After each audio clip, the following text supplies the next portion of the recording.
नमस्कार मित्रांनो, मी Abhijit Sarvadnya. Maharashtra civil engineering exams by Abhijit Sarvadnya या ऑनलाईन प्लॅटफॉर्मवरती मी सर्व भावी अधिकाऱ्यांचं स्वागत करतो आहे. मित्रांनो, जसा की थंबनेल आहे टाउन प्लॅनिंग अँड ड्रॉइंग बघा किंवा बिल्डिंग प्लॅनिंग अँड ड्रॉइंग हा सब्जेक्टचा आपण हा व्हिडिओ घेऊन आलो आहे. मित्रांनो, या व्हिडिओमध्ये तुम्हाला माय पॉईंट ऑफ व्ह्यू मी सर्व पॉईंट कव्हर करण्याचा प्रयत्न केला आहे आणि जरी पण काही पॉईंट कव्हर व्हायचे राहिले असतील ते पण तुम्ही मला कमेंटमध्ये सांगू शकता आणि आपण याचा सेकंड पार्ट पण म्हणजे जे काही आणखी ॲडव्हान्स पॉईंट असतील किंवा जे काही आणखी तुम्हाला वाटत आहेत की असे पॉईंट यायला पाहिजेत त्याचा पण आपण एक दुसऱ्या पार्टमध्ये आपण घेऊन येऊ शकतो. पण मित्रांनो, या व्हिडिओमध्ये तुम्हाला बिल्डिंग प्लॅनिंग अँड ड्रॉइंग हा जो तुम्हाला टाउन प्लॅनिंग असिस्टंट 261 पोस्टची जी काही तुमची ॲड आलेली आहे त्याच्यामध्ये थ्रूआउट कंप्लीट कंटेंट तुम्हाला याच्यामध्ये मी देण्याचा प्रयत्न केलेला आहे. मित्रांनो बघा, आता आपण काय करूया, वन बाय वन सर्व कंटेंट तुम्हाला मी समजावून सांगेल. आता फक्त तुम्हाला काय करायचं मित्रांनो, तुमच्याकडे नोटबुक आहे ती नोटबुक घ्यायची आहे आणि वन बाय वन जे काही बघा, या व्हिडिओमध्ये मी सर्व टॉपिक असे घेतलेले आहेत ज्याच्यातली एक वर्ड ना वर्ड इम्पॉर्टंट आहे आणि तो तुम्ही तुमच्या नोटबुकमध्ये तुम्ही घ्यायला पाहिजे. ठीक आहे मित्रांनो, तर आपण आता काय करूया, वन बाय वन सर्व टॉपिक वेळ न घालवता पटकन चालू करूया. फक्त एक लक्षात ठेवा मित्रांनो, तुम्हाला प्रत्येक पॉईंट हा लिहून घ्यायचा आहे कारण त्या तुमच्या शॉर्ट नोट्स असतील. याचा कंटेंट म्हणजे नॉर्मली कुठे अवेलेबल नाही. ठीक आहे मित्रांनो, तर तुम्ही त्याचा फायदा करून घ्यावात हीच एक इच्छा आहे. ठीक आहे, बघा conventions and symbol.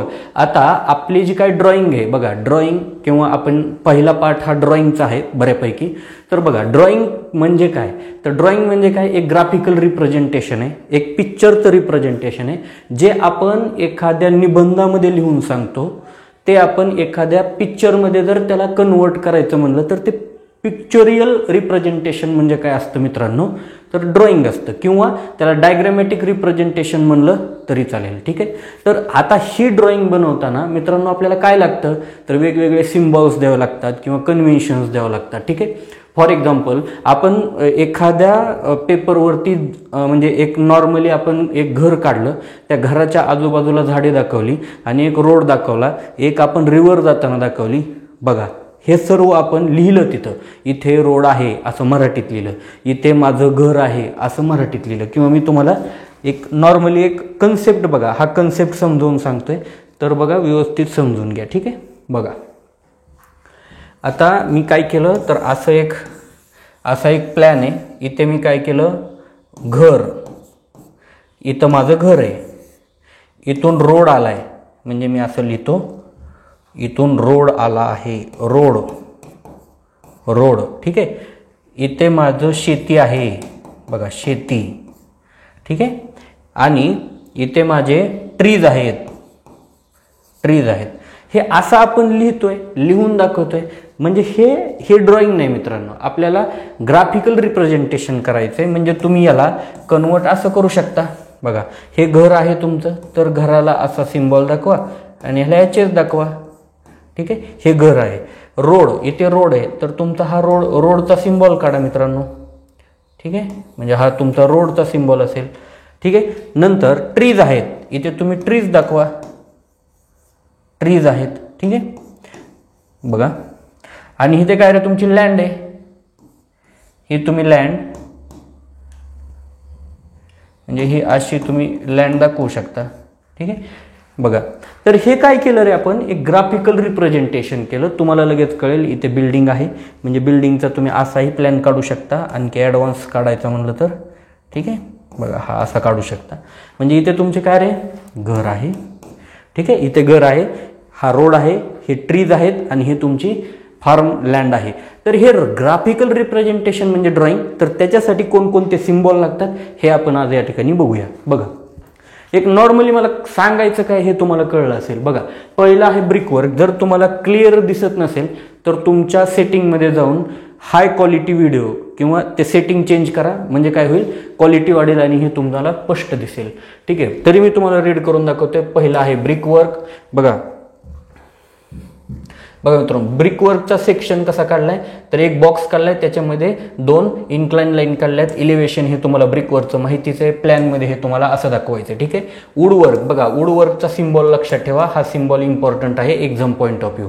कॉन्क्रीटचा symbol important आहे बघा, वुडवर्क कॉन्क्रीट. कॉन्क्रीट म्हणजे काय, एक तुम्ही बॉक्स काढलाय, त्याच्यामध्ये ट्रँग्युलर आणि ट्रँगल म्हणजे काय, ॲग्रिगेट असणार आहेत तुमचे, आणि जे डॉट डॉट आहेत ती काय सँड असणार आहे, सँड सिमेंटचा मिक्सचर असणार आहे. ठीक आहे.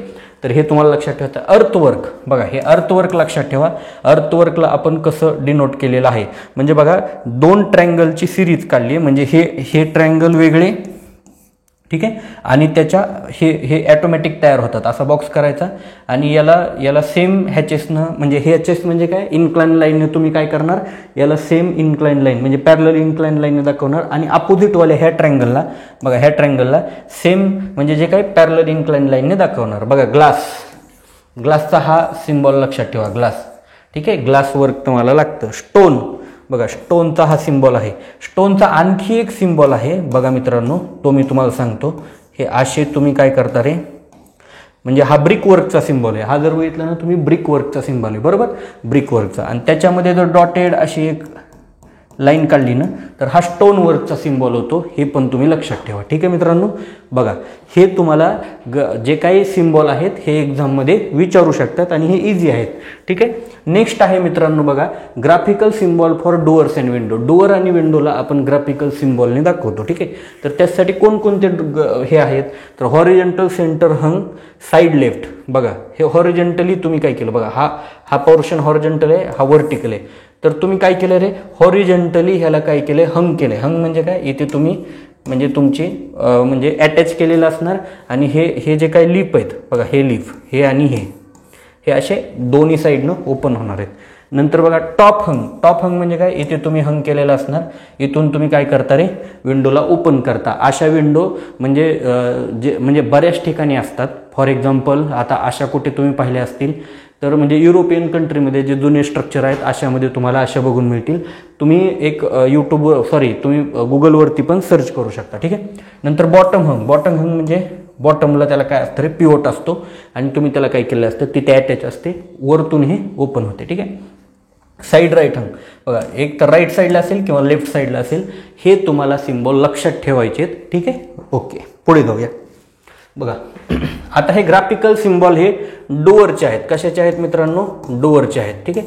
तर हे तुम्हाला लक्षात ठेवायचे आहेत. बघा, सिंगल स्विंग म्हणजे हा तुमचा लीप आहे. लीप म्हणजे काय, तुमचा दरवाजा आहे, जो तुम्ही हँडरेलला धरून म्हणजे हँडलला धरून ओपन करता, तो पोर्शन. आणि तो कसा रिव्हॉल्व होतोय रे, असा रिव्हॉल्व होतोय, म्हणजे सिंगल स्विंग म्हणतो ह्याला आपण. सिंगल स्विंग एकाच ह्याच्यात स्विंग करताय. इथे तुम्ही डबल ह्याच्यात स्विंग करताय. बघा, हा एक आहे आणि हा एक आहे, दोन्ही ह्याला स्विंग करत असाल तर डबल स्विंग म्हणायचं.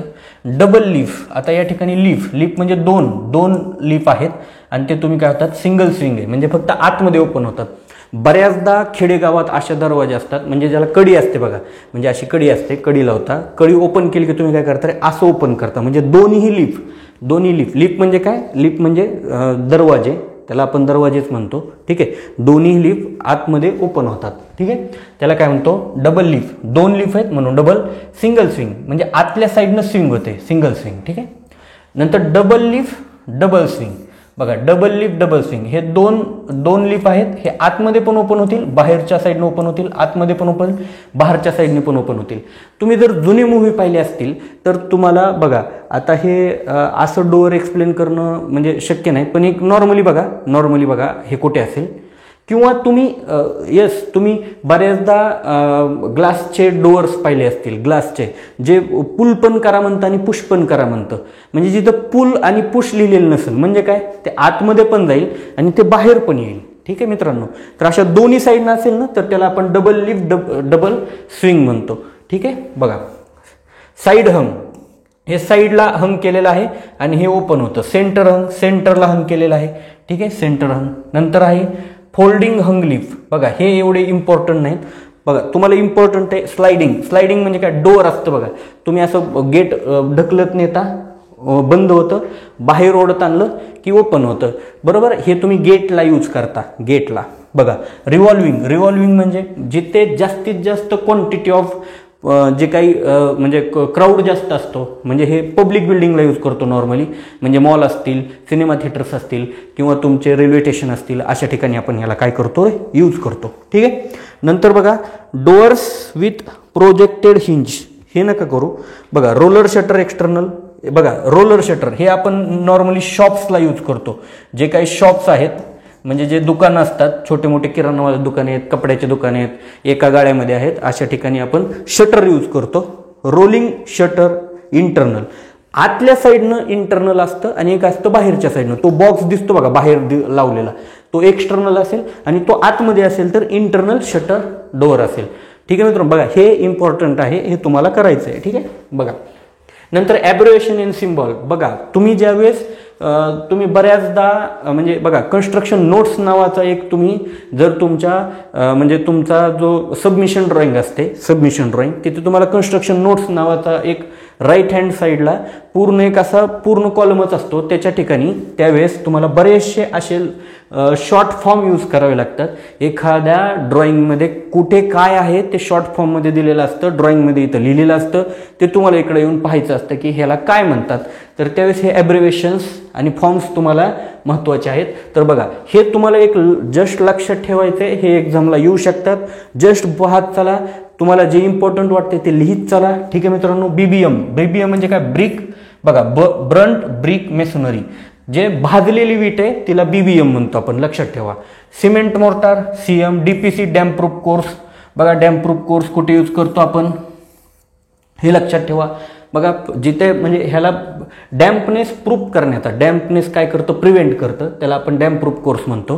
बरोबर. हे कशामध्ये मेजर करतो रे, मीटर स्क्वेअरमध्ये करतो किंवा स्क्वेअर मीटरमध्ये मेजर करतो. ही नॉर्मली 2.5 सेंटीमीटरचा असतो, हे पण तुम्हाला लक्षात ठेवायचं आहे. एक नॉर्मली आपण जात जात हे हा पण डाटा थोडाफार बघू शकतो.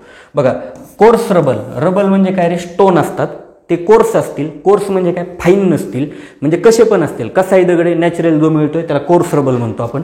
ठीक आहे. डी म्हणजे डोअर, डब्ल्यू म्हणजे विंडो, व्ही म्हणजे व्हेंटिलेटर, WC म्हणजे वॉटर क्लोजेट, FSI म्हणजे फ्लोअर स्पेस इंडेक्स, FAR म्हणजे फ्लोअर एरिया रेशो. ठीक आहे. तर हे तुम्हाला लक्षात ठेवायचे आहेत. हे दोन इम्पॉर्टंट आहेत. बघा हे दोन, बीबीएम हा एक इम्पॉर्टंट आहे, बाकीचे तुम्ही नॉर्मली लक्षात ठेवू शकता. तरी पण एक डीपीसी लक्षात ठेवा. बघा जे नवीन अभ्यास करतायत त्या लोकांसाठी हे मी सांगतोय की काय इम्पॉर्टंट आहे. ठीक आहे. बघा नेक्स्ट आहे TW, टीक वूड. बघा टीक वूड, वूडचा एक टाईप आहे टीक वूड, जे की खूप हार्ड असतं आणि फर्निचरसाठी आपण नॉर्मली यूज करतो. मॅनहोल, मॅनहोल बघा मॅनहोल रोडवरती असतात. NT नाहनी ट्रॅप, नाहनीमध्ये जर ट्रॅप यूज केला आपण म्हणजे बाथरूम वगैरे तर त्याला आपण काय म्हणतो, नाहनी ट्रॅप. गली ट्रॅप, गली ट्रॅप म्हणजे एखादा पोर्च आहे तुमचा, म्हणजे ज्या बघा तुमच्या घरामध्ये असा पोर्च असतो जिथून म्हणजे तुम्ही किचनमधून किंवा तुमच्या हॉलमधून किंवा बेडरूममधून किंवा स्टेअरकेससाठी जाण्यासाठी जो एक पोर्च असतो तिथे सगळीकडे ॲक्सेस असतो, एक म्हणजे ओपन पेस असतो, त्याला आपण म्हणजे त्या ठिकाणी जर एखादा आपला ट्रॅप असेल, ट्रॅप म्हणजे काय, जिथून पाणी जाणार आहे किंवा जे काही वॉटर आहे, रेन वॉटर आहे किंवा तुमचं जे काय फ्लोअर फिनिश करताना तुम्हाला जे काय म्हणजे एखादी फरशी किंवा तुम्ही जे काय फ्लोरिंग साफ करताना जे पाणी यूज करतात ते पाणी कुठून जाणार आहे, तर त्या गली ट्रॅपमधून जाणार आहे. गली असेल त्याला गली ट्रॅप, नाहनीमध्ये आहे किंवा बाथरूममध्ये आहे त्याला नाहनी ट्रॅप. ठीक आहे, लक्षात ठेवा. बघा GL ground level, ground level, ground level दाखवतो कशी आपण, तर हे ग्राउंड लेवल आपण असे दाखवतो, लक्षात ठेवा. हे तुम्हाला एक्झामला बऱ्याचदा विचारू शकतात. CI, बघा CI म्हणजे कास्ट आयर्न. ठीक आहे, कास्ट आयर्न हे तुम्हाला हे लक्षात ठेवायचे. ठीक आहे. RCC reinforced cement concrete, PCC plain cement concrete. नंतर GI galvanize iron, galvanize iron. बघा गॅल्वनाइज, गॅल्वनाइज म्हणजे काय मित्रांनो, ज्याच्यावरती गॅल्वनायझिंग प्रोसेस झालेली असते त्याला आपण गॅल्वनाइज आयर्न म्हणतो. ही गॅल्वनायझिंग प्रोसेस कशासाठी केली जाते, तर तुम्हाला करोजन रेजिस्टन्स एखादं आयर्नचा किंवा जे काय मेटल आहे त्याला करोजन रेजिस्टन्स करायचं असेल तर आपण त्याला गॅल्वनायझिंग प्रोसेस करतो. ह्या गॅल्वनायझिंगमध्ये झिंक यूज केलं जातं, लक्षात ठेवा. काय यूज केलं जातं, झिंक. बघा झिंक, बघा गॅल्वनायझिंग, गॅल्वनाइज, गॅल्वनाइज झेड आहे, झेड मीन्स झिंक आहे असं लक्षात ठेवायचं, ठीक आहे. आणि दुसरी असते टिनिंग प्रोसेस. बघा, टिनिंग आणि गॅल्व्हनायझिंग अशा दोन करोजन पासून एखादं मटेरियलला रेजिस्ट करायचं असेल तर अशा दोन मेथड यूज केल्या जातात. एक आहे गॅल्व्हनायझिंग, दुसरी आहे टिनिंग. टिनिंग कशासाठी यूज केलं जातं रे? टिनिंग म्हणजे जिथे फूड वगैरे प्रोडक्ट आहेत, फूडचे प्रोडक्ट आहेत त्या ठिकाणी तुम्ही टिनिंग करता. टिनिंगमध्ये टिन हा मेटल यूज केला जातो कशावरती? एखाद्या आयनच्या बॉक्सवरती तुम्हाला करण्यासाठी. आणि हे फूड पॉइझनिंग होण्यापासून वाचवलं जातं किंवा केमिकल रिॲक्शन जे काय फूड्समध्ये एखादं ज्यूस आहे त्याच्यामध्ये केमिकल्स आहेत तर ते तुमच्या आयनच्या पार्टवरती कॉन्टॅक्ट आल्यामुळे काय होऊ शकतं रे? करोजन होऊ शकतं किंवा पॉइझनिंग होऊ शकतं. ते होत नाही त्याच्यासाठी टिनिंग म्हणजे श्रीखंडाचा डबा आणला त्याच्यावरती जे आहे की नाही बघा मित्रांनो, तुम्ही ओपन करता म्हणजे एक थोडंसं पातळ असतं आणि म्हणजे त्याचा सिल्वर कलर असतो, त्याला आपण काय म्हणतो? टिनचं असतं ते, टिनचं लक्षात ठेवा, ठीक आहे. AC asbestos sheet. Asbestos sheet बघा, ॲस्बेस्टॉस सीटमध्ये काय असतं? सिलिका असते. सिलिका आणि सिमेंटपासून जे शीट बनवतो त्याला आपण नॉर्मली ॲस्बेस्टॉस सिमेंट म्हणतो, ॲस्बेस्टॉस शीट म्हणतो, ठीक आहे. बघा हे लक्षात ठेवा. नंतर इलेक्ट्रिकल इन्स्टॉलेशन्स आहेत, बरोबर मित्रांनो. बघा, इलेक्ट्रिकल इन्स्टॉलेशन्स म्हणजे काय? जे घरामध्ये तुम्ही इलेक्ट्रिसिटी म्हणजे इलेक्ट्रिक फिटिंग करताना जे काही युनिट्स असतात ते युनिट्स तुम्हाला लक्षात ठेवायचे आहेत. लाईट ब्रॅकेटला आपण नॉर्मल सर्कलने दाखवतो बघा. नंतर फ्लोरोसेंट ट्यूब म्हणजे ट्यूबसाठी तुम्ही असा सिम्बॉल दाखवता. वन वे स्विच हा इम्पॉर्टंट आहे, हे तुम्हाला एक्झाममध्ये विचारू शकतात, लक्षात ठेवा. टू वे स्विच बघा, वन वे म्हणजे एक सिंगल इन्क्लाइन लाईन दाखवली, टू वे मध्ये दोन सिंगल इन्क्लाइन लाईन दाखवल्या. बघा हे दोन्ही पण लक्षात ठेवा. बघा, इंटरमिडिएट स्विच हा बघा 3 लाईन असेल तर इंटरमिडिएट स्विच. सेलिंग फॅन एक्झामला विचारतात बघा. सेलिंग फॅन म्हणजे काय? फॅन सारखा सिम्बॉल आहे, लक्षात ठेवायचा. आणि तो वर्टिकल जर असेल सिम्बॉल तर त्याला ब्रॅकेट फॅन म्हणतो. हा सेलिंग फॅन आणि ब्रॅकेट फॅन असे दोन वेगवेगळे. नंतर एक्झॉस्ट फॅन, याला जर सर्कल काढला, हॉरिझॉन्टलला सर्कल जर काढला तर तुमचा एक्झॉस्ट फॅन होतो, बरोबर. बघा नंतर बघा अर्थिंग पण इम्पॉर्टंट आहे, हे पण एक्झाममध्ये विचारू शकतात, ठीक आहे. अर्थिंग बघा, एक वर्टिकल लाईन काढली त्याला 3 लाईनने काय केलं रे? कट केलं. 2 पिन सॉकेट हा पण इम्पॉर्टंट आहे. 2 पिन सॉकेट म्हणजे जिथे 2 पिनचं सॉकेट असतं ना त्याला आपण 2 पिन सॉकेट म्हणतो. त्याचा सिम्बॉल कसा आहे? डी काढायचा आणि त्याला 2 इन्क्लाइन लाईन काढायच्या. तुम्हाला काय होतं रे? 2 पिन सॉकेट. 2 पिन म्हणजे काय? 2 पिन दाखवलं आणि ते सॉकेटसाठी डी सारखा शेपचा आपण सिम्बॉल यूज केलाय, हे तुम्हाला लक्षात ठेवायचं आहे, ठीक आहे. पुढे चला बघा. 2 पिन सॉकेट ते डबल झाले. नंतर काय? 3 पिन सॉकेट. बघा मी काय सांगितलं होतं? 2 पिन 2 लाईन, 3 पिन 3 लाईन. बघा नंतर स्विच बोर्ड, जो काय स्विचचा बोर्ड आहे घरामध्ये जेवढे काय बोर्ड आहेत ते स्विच बोर्ड कसं दाखवतो? रेक्टँगलने दाखवतो, ठीक आहे. बघा हे हॉर्न हुटर, लाऊडस्पीकर ह्याची काय गरज नाही, ठीक आहे मित्रांनो.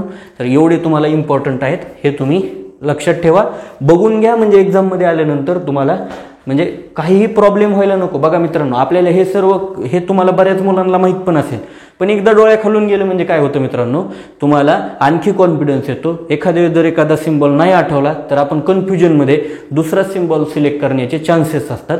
म्हणून आपल्याला कन्फ्यूज व्हायचंच नाही. जेवढा काय होईल कंटेंट तेवढा आपल्याला कव्हर करायचा आहे. बघा, सिम्बॉल्स फॉर सॅनिटरी इन्स्टॉलेशनसाठी जे काही सिम्बॉल यूज करतो ते कोणकोणते सिम्बॉल आहेत? गली. बघा गलीसाठी तुम्ही रेक्टँगल दाखवता. गली म्हणजे काय? मी मगाशी सांगितलं, एक तुमचा असा कॉमन पेस घरामधला त्याला गली म्हणतो. मॅनहोल किंवा इन्स्पेक्शन चेंबरसाठी, मॅनहोलसाठी नॉर्मली आपण सर्कल दाखवतो आणि इन्स्पेक्शन चेंबरसाठी रेक्टँगल दाखवतो, ठीक आहे मित्रांनो. बघा इंटरसेप्टिंग ट्रॅप आणि फ्रेश एअर इनलेट. बघा ठीक आहे, इंटरसेप्टिंग ट्रॅक कुठे असतो रे? घराच्या बाहेर असतो. आणि तुमचं जे काय ब्रँच लाईन असते म्हणजे जे काय सिवर लाईन आहे, हे दोघांमध्ये जिथं जॉईनिंग होतं, इंटरसेप्शन होतं, त्याला आपण इंटरसेप्टिंग ट्रॅप म्हणतो, ठीक आहे. ड्रेन कॉक हे नाही लक्षात ठेवायचं, तरी पण लक्षात ठेवा DC आले की ड्रेन क्रॉक असणार आहे, ठीक आहे. नंतर प्लेन किचन सिंक, हे किचनचं सिंक आहे. सिंक म्हणजे काय? जिथे आपण किचनमधले भांडे वगैरे धुतो त्याला आपण किचन सिंक म्हणतो, ठीक आहे. किचन सिंक हे तर डबल टाईप पण असतं बघा. डबल म्हणजे काय? 2 साईड असणार, 2 साईड, त्याला आपण काय म्हणतो? Double type kitchen sink. बघा आता मॉडर्न घरामध्ये हे पण आलेत, ठीक आहे.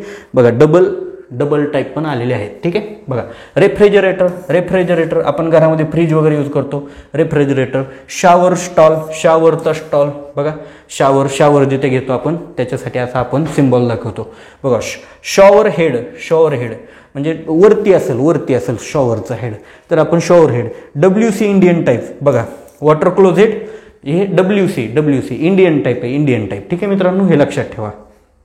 हां, नेक्स्ट बघा टॉवेल रेल. टॉवेल जिथे आपण बाथरूममध्ये टॉवेल ठेवतो त्याला आपण टॉवेल रेल म्हणतो. त्याचा सिम्बॉल बघा, हा तुमची वॉल आहे आणि त्याला काय रे, हे तुमचा रेल आहे, त्याच्यामध्ये आपण काय करतो, टॉवेल ठेवतो.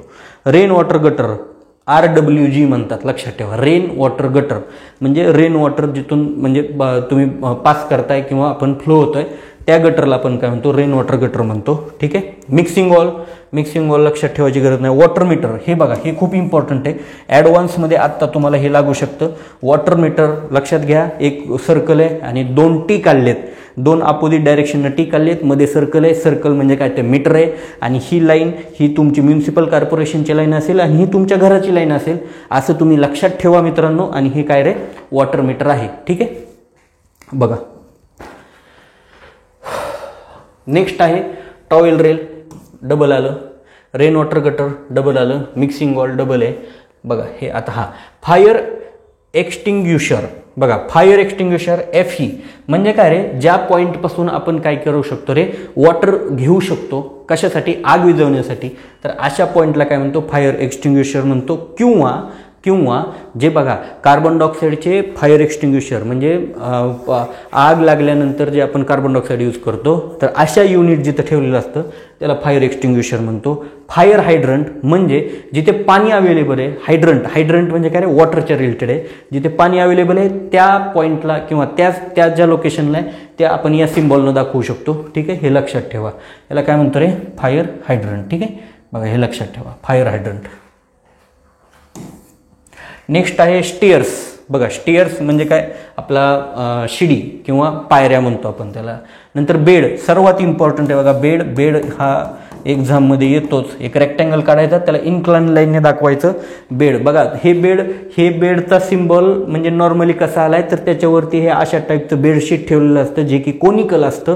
हे तुम्ही म्हणजे बघा, जिथे म्हणजे हॉटेल्स वगैरे गेल्यानंतर ना त्या ठिकाणी हे अशाच टाईपचं त्यांनी अरेंजमेंट केलेलं असते. ह्याला बेड म्हणतो, हे पण लक्षात ठेवा. नंतर स्टॉप वॉल म्हणजे काय, जिथून तुम्ही काय करता रे, जे काय वॉटरचा सप्लाय त्या ठिकाणी स्टॉप केला असतो. सेफ्टी वॉल पण लक्षात ठेवा. ठीक आहे, तर अशा टाईपचे तुमचे काहीतरी व्हेरियस टाईप्स ऑफ सिम्बॉल आहेत. तर आपण नेक्स्ट बघूया मित्रांनो, criteria for proper selection of scale. एखादं तुम्हाला ड्रॉइंग काढायचं आहे. आता बघा, ड्रॉइंगसाठी जे सिम्बॉल लागतात ते पाहिले, जे ॲब्रेव्हिएशन्स लागतात, शॉर्ट फॉर्म्स लागतात ते पाहिले. आता आपण काय करूया, आता तुम्ही ज्यावेळेस एखादं ड्रॉइंग काढताय तर कोणती स्केल यूज करणार. बघा स्केल कशी आपण दाखवतो, बघा 1:200. बघा आता हे 1:200 काय आहे हे लक्षात घ्या. 1 सेंटीमीटर हे जर आपण आपल्या शीटवरती घेतलं. शीट म्हणजे काय, ज्याच्यावर तुम्ही ड्रॉइंग काढताय, तर 200 सेंटीमीटर हे कशावरती असणार आहे, तर ॲक्च्युअल ग्राउंडवरती असणार आहे. ग्राउंडवरती असणार आहे. हे तुम्हाला लक्षात ठेवायचं मित्रांनो. 1 सेंटीमीटर हे शीटवर असेल तर 200 सेंटीमीटर हे ॲक्च्युअल ग्राउंडवरती असेल. ही अशी स्केल असते. तर 1:200 किंवा 1:500 किंवा 1:1000 हा साईट प्लॅनसाठी आपण यूज केला जातो. लक्षात ठेवा, एक्झाममध्ये साईट प्लॅन कन्फर्म येतो. ठीक आहे. बघा नंतर बघा, आता इथे त्यांनी लोकेशन प्लॅनसाठी दाखवलं नाही, तर लोकेशन प्लॅन 1:5000 ने आपण नॉर्मली दाखवतो. लक्षात ठेवा, लोकेशन प्लॅन म्हणजे काय, आपली एक्झिस्टिंग बिल्डिंग किंवा आपलं जे काय स्ट्रक्चर आहे, प्रपोज स्ट्रक्चर आहे किंवा आपण नंतर बांधणं आहे, आपल्याला बांधायचं आहे, कन्स्ट्रक्ट करायचं आहे, तर त्याचा प्लॅन आपल्याला लोकेशन प्लॅन त्या लोकल अथॉरिटीला द्यावा लागतो. नंतर 1:50 to 1:100 कशासाठी, तर development plan, foundation plan, section, elevation ह्याच्यासाठी आपण काय करतो रे, 1:50 to 1:100 यूज करतो. हे लक्षात ठेवायचं आहे. आपल्याकडे जे डेव्हलपमेंट प्लॅन येतात म्हणजे तुमच्या साईटवरती येतात ते पण 1:50 किंवा 1:100 नसतात. किंवा आता तर तुम्हाला जर एखादा स्टेअर केसचा प्लॅन होतो जिथे तुम्हाला पूर्ण डिटेलिंग ही गरजेची असते. त्या ठिकाणी तुम्हाला कितीचा प्लॅन लागतो रे, तर डिटेल्स बघा, डिटेल अँड जनरल ड्रॉइंग हे 1:20 पण तुम्ही काढता किंवा 1:10 पण दाखवू शकता. ठीक आहे. म्युन्सिपल ड्रॉइंग म्हणजे तुम्ही जे म्युन्सिपल कॉर्पोरेशनला किंवा लोकल अथॉरिटीला जी काही प्लॅन देतात तो 1:100 मध्ये असणार. 1:5 कुठे असणार, तर डिटेल ड्रॉइंग दाखवायचे. डिटेल ड्रॉइंग म्हणजे काय, फक्त डोअरचीच ड्रॉइंग दाखवायची किंवा एखादं तुम्ही ॲडव्हान्स कन्स्ट्रक्शनचा एखादा एलिमेंट आहे, फॉर एक्झाम्पल खूप कॉम्प्लिकेटेड असं एखादा तुमचा स्लॅबचं कन्स्ट्रक्शन आहे, त्या ठिकाणी सेक्शन आहे, तर तुम्ही काय करा, तो डिटेल ड्रॉइंग 1:5 दाखवा, 1:2 दाखवू शकता. ठीक आहे. 1:1 दाखवू शकता. ह्याला फुल साईज म्हणतो. बरोबर मित्रांनो. बघा हे लक्षात ठेवायचं आहे आणि हे तुम्हाला याच्यातले बघा याचे MCQ पण घेतलेले आहेत, ते तुम्हाला या ठिकाणी दिसून येईल. ठीक आहे. बघा आता शीट, आता जे काय शीट यूज करणार आहे तुम्ही, स्केल कळाली की कोणती स्केल यूज करायची आहे. बरोबर. आता शीट कोणती यूज करायची किंवा हे शीटवरती तुम्हाला एक क्वेश्चन हे कन्फर्म असणार आहे. बघा मित्रांनो, कन्फर्म 100% हा एक क्वेश्चन असणार आहे. बघा A0 शीट म्हणजे काय, ही सर्वात मोठी शीट असते आणि A4 ही सर्वात लहान शीट असते. बघा स्मॉल शीट आणि ही काय रे, लार्ज शीट असणार आहे. बघा ही लार्ज आहे आणि ही स्मॉल आहे आणि त्याच्यामधल्या A3, A2, A1 बघा A4 कडून जसं आपण A0 कडे येईल तशी साईज वाढत राहते. म्हणजे तुम्हाला बघा A4 जर अशी असेल, बरोबर, तर A3 ही अशी असेल, A2 ही अशी असेल. ठीक आहे. बघा A2 अशी असेल, A1 त्याच्यापेक्षा मोठी असेल आणि A0 याच्यापेक्षा मोठी असेल. एक नॉर्मली मी तुम्हाला काय केले, एक रिप्रेझेंट करून दाखवलेलं आहे. A0चं लक्षात ठेवा 841 × 1189 mm मध्ये असते, लक्षात ठेवा. ठीक आहे. बघा आता तुम्हाला लक्षात काय ठेवायचं आहे, बघा हे तुमची नॉर्मली काय रे, तर विड्थ आणि हाईट असते. बरोबर. विड्थ आणि हाईट, विड्थ अशी असते, तुमची लेंथ अशी असते किंवा हाईट विड्थ म्हणा. फक्त तुम्हाला डायमेन्शन लक्षात ठेवायचं आहे, हे तुम्हाला लक्षात राहिलं पाहिजे. तर बघा 841 नंतर तेच घेतलं, फक्त काय केलं रे, तर त्याची विड्थ चेंज केली. सेम पुढे 594 तिथे आणखी असणार, 420 येणार. त्याच्या खाली A3 साठी काय रे, 420 पुन्हा आणखी येणार आणि 297 हे नवीन डायमेन्शन ॲड झालं. लास्टला 297 पुन्हा आणखी एकदा. बघा म्हणजे तुम्हाला लक्षात काय ठेवायचं आहे, तर एक डायमेन्शन लक्षात ठेवायचं. बघा 210 × 297, 297 ॲड झालं, फक्त त्याच्यापेक्षा दुसरं एक मोठं डायमेन्शन ॲड करायचं 420. 420 ॲज इट इज पुढे कॅरी करणार, त्याच्यापेक्षा मोठं डायमेन्शन 594 वरती घेतलं, 594 वरती ॲड घेतलं, त्याच्यापेक्षा मोठं घेतलं 820 म्हणजे 841 आणि त्याच्यापेक्षा वरती बघा जे आहे ते ॲज इट इज घेतलं आणि त्याच्यापेक्षा वाढवलं. हे तुम्ही एक लॉजिकली पण लक्षात ठेवू शकता मित्रांनो. फक्त हे लक्षात ठेवा, पहिलं लक्षात ठेवलं A4चं की तुम्ही वाढवत राहायचे, एवढं तुम्हाला लक्षात ठेवायचं. याच्यावरती एक क्वेश्चन कन्फर्म एक्झामला असणार आहे, हे तुम्ही लक्षात असू द्या आणि हे पाठ करा. हे तुम्ही असे जे टेबल आहे जे बघा हे तुम्हाला लक्षातच ठेवावं लागतील. हे तुम्ही तुमच्या घरामध्ये चिटकवून ठेवा किंवा तुमच्याकडे जे काही म्हणजे शीट असतात, वेगवेगळ्या कलरच्या शीट मिळतात मार्केटमध्ये, जे तुम्ही घेऊन घरामध्ये म्हणजे तुम्ही काय करू शकता, स्टिक करू शकता. त्याला स्टिकी शीट पण म्हणतो. बरोबर. ठीक आहे. बघा scale use for make site plan. Site प्लॅनसाठी कोणती स्केल यूज करतो, बघा साईट प्लॅनसाठी आपण पाहिले ऑलरेडी. साईट प्लॅनसाठी किती करतो, 1:500. बघा आपण ऑलरेडी बघितलंय. बघा साईट प्लॅनसाठी किती करतो रे, साईट प्लॅनसाठी 1:200, 1:500, 1:1000. तर ह्याच्यापैकी 200, 500 आणि 1000, 200, 500, 1000, 10 आहे का नाही, 20 आहे का नाही, 50 आहे का नाही. मग इथं 200, 500 आणि 1000. मग कोणती अवेलेबल आहे, 500 अवेलेबल आहे 1:500. तर तुमचं करेक्ट आन्सर असेल 4. ठीक आहे मित्रांनो. पुढे बघा scale use for making building plan. बिल्डिंगचा प्लॅन बनवायचा, डेव्हलपमेंट प्लॅन असेल, इलिव्हेशन असेल, सेक्शन असेल, याच्यासाठी कोणता बनवतो रे आपण, 10 नाही, हे डिटेल ड्रॉइंगसाठी बनवतो. 20 पण एनलार्ज ड्रॉइंग किंवा डिटेल ड्रॉइंगसाठी बनवतो. 1:50 किंवा 1:100 हे दोन काय करतो रे आपण, बिल्डिंगच्या प्लॅनसाठी यूज करतो. त्यातली त्यात सर्वात जास्त यूज केलेला 1:100 आहे, म्हणून ही 1:100 तुमचं करेक्ट आन्सर असेल. बघा बिल्डिंगच्या प्लॅनसाठी आपण कोणता यूज करतो, बिल्डिंगच्या प्लॅनसाठी आपण कोणता यूज करतो, बिल्डिंग प्लॅन. हे बघा development plan, foundation plan, section, म्हणजेच हे तुमचा बिल्डिंग प्लॅनसाठी असणार 1:50 किंवा 1:100.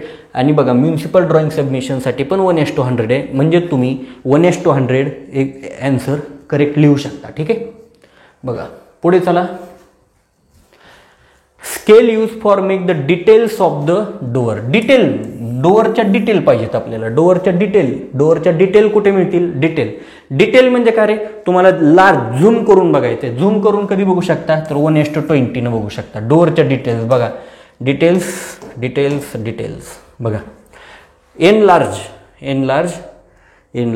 आणि डिटेल्ससाठी कोणती यूज करतो आपण? बघा, details and general drawing. For details and general drawing तुम्ही 1:20 यूज करा. एनलार्ज करायचं, एनलार्ज खूप मोठ्या पद्धतीने दाखवायचे तर 10, नंतर 5 पण घ्या, 2 पण घेऊ शकता, 1:1 पण घेऊ शकता. पण डिटेल्स, फक्त डिटेल, एनलार्ज नाही करायचं. त्यावेळेस तुम्हाला 1:20 यूज करायचं, लक्षात ठेवा. बघा 1:20. ठीक आहे, पुढे बघा. ठीक आहे, आता आपण काय करूया मित्रांनो, तर बिल्डिंगचे, आता बघा हा तुम्ही नॉर्मली ड्रॉइंगच्या रिलेटेड कन्सेप्ट पाहिला. आता बिल्डिंगच्या रिलेटेड कोणकोणत्या टाईपच्या बिल्डिंग आहेत, काय क्रायटेरिया असतो, रूमचा क्रायटेरिया काय, किंवा बिल्डिंगचे प्लॅनिंग कसं केलं जातं, आस्पेक्ट काय, किंवा म्हणजे नॉर्मली ओरिएंटेशन डायग्राम आहे तुम्हाला, बरोबर.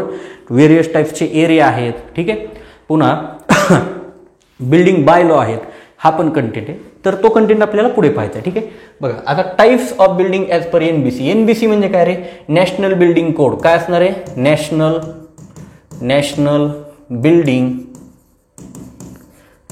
Building code.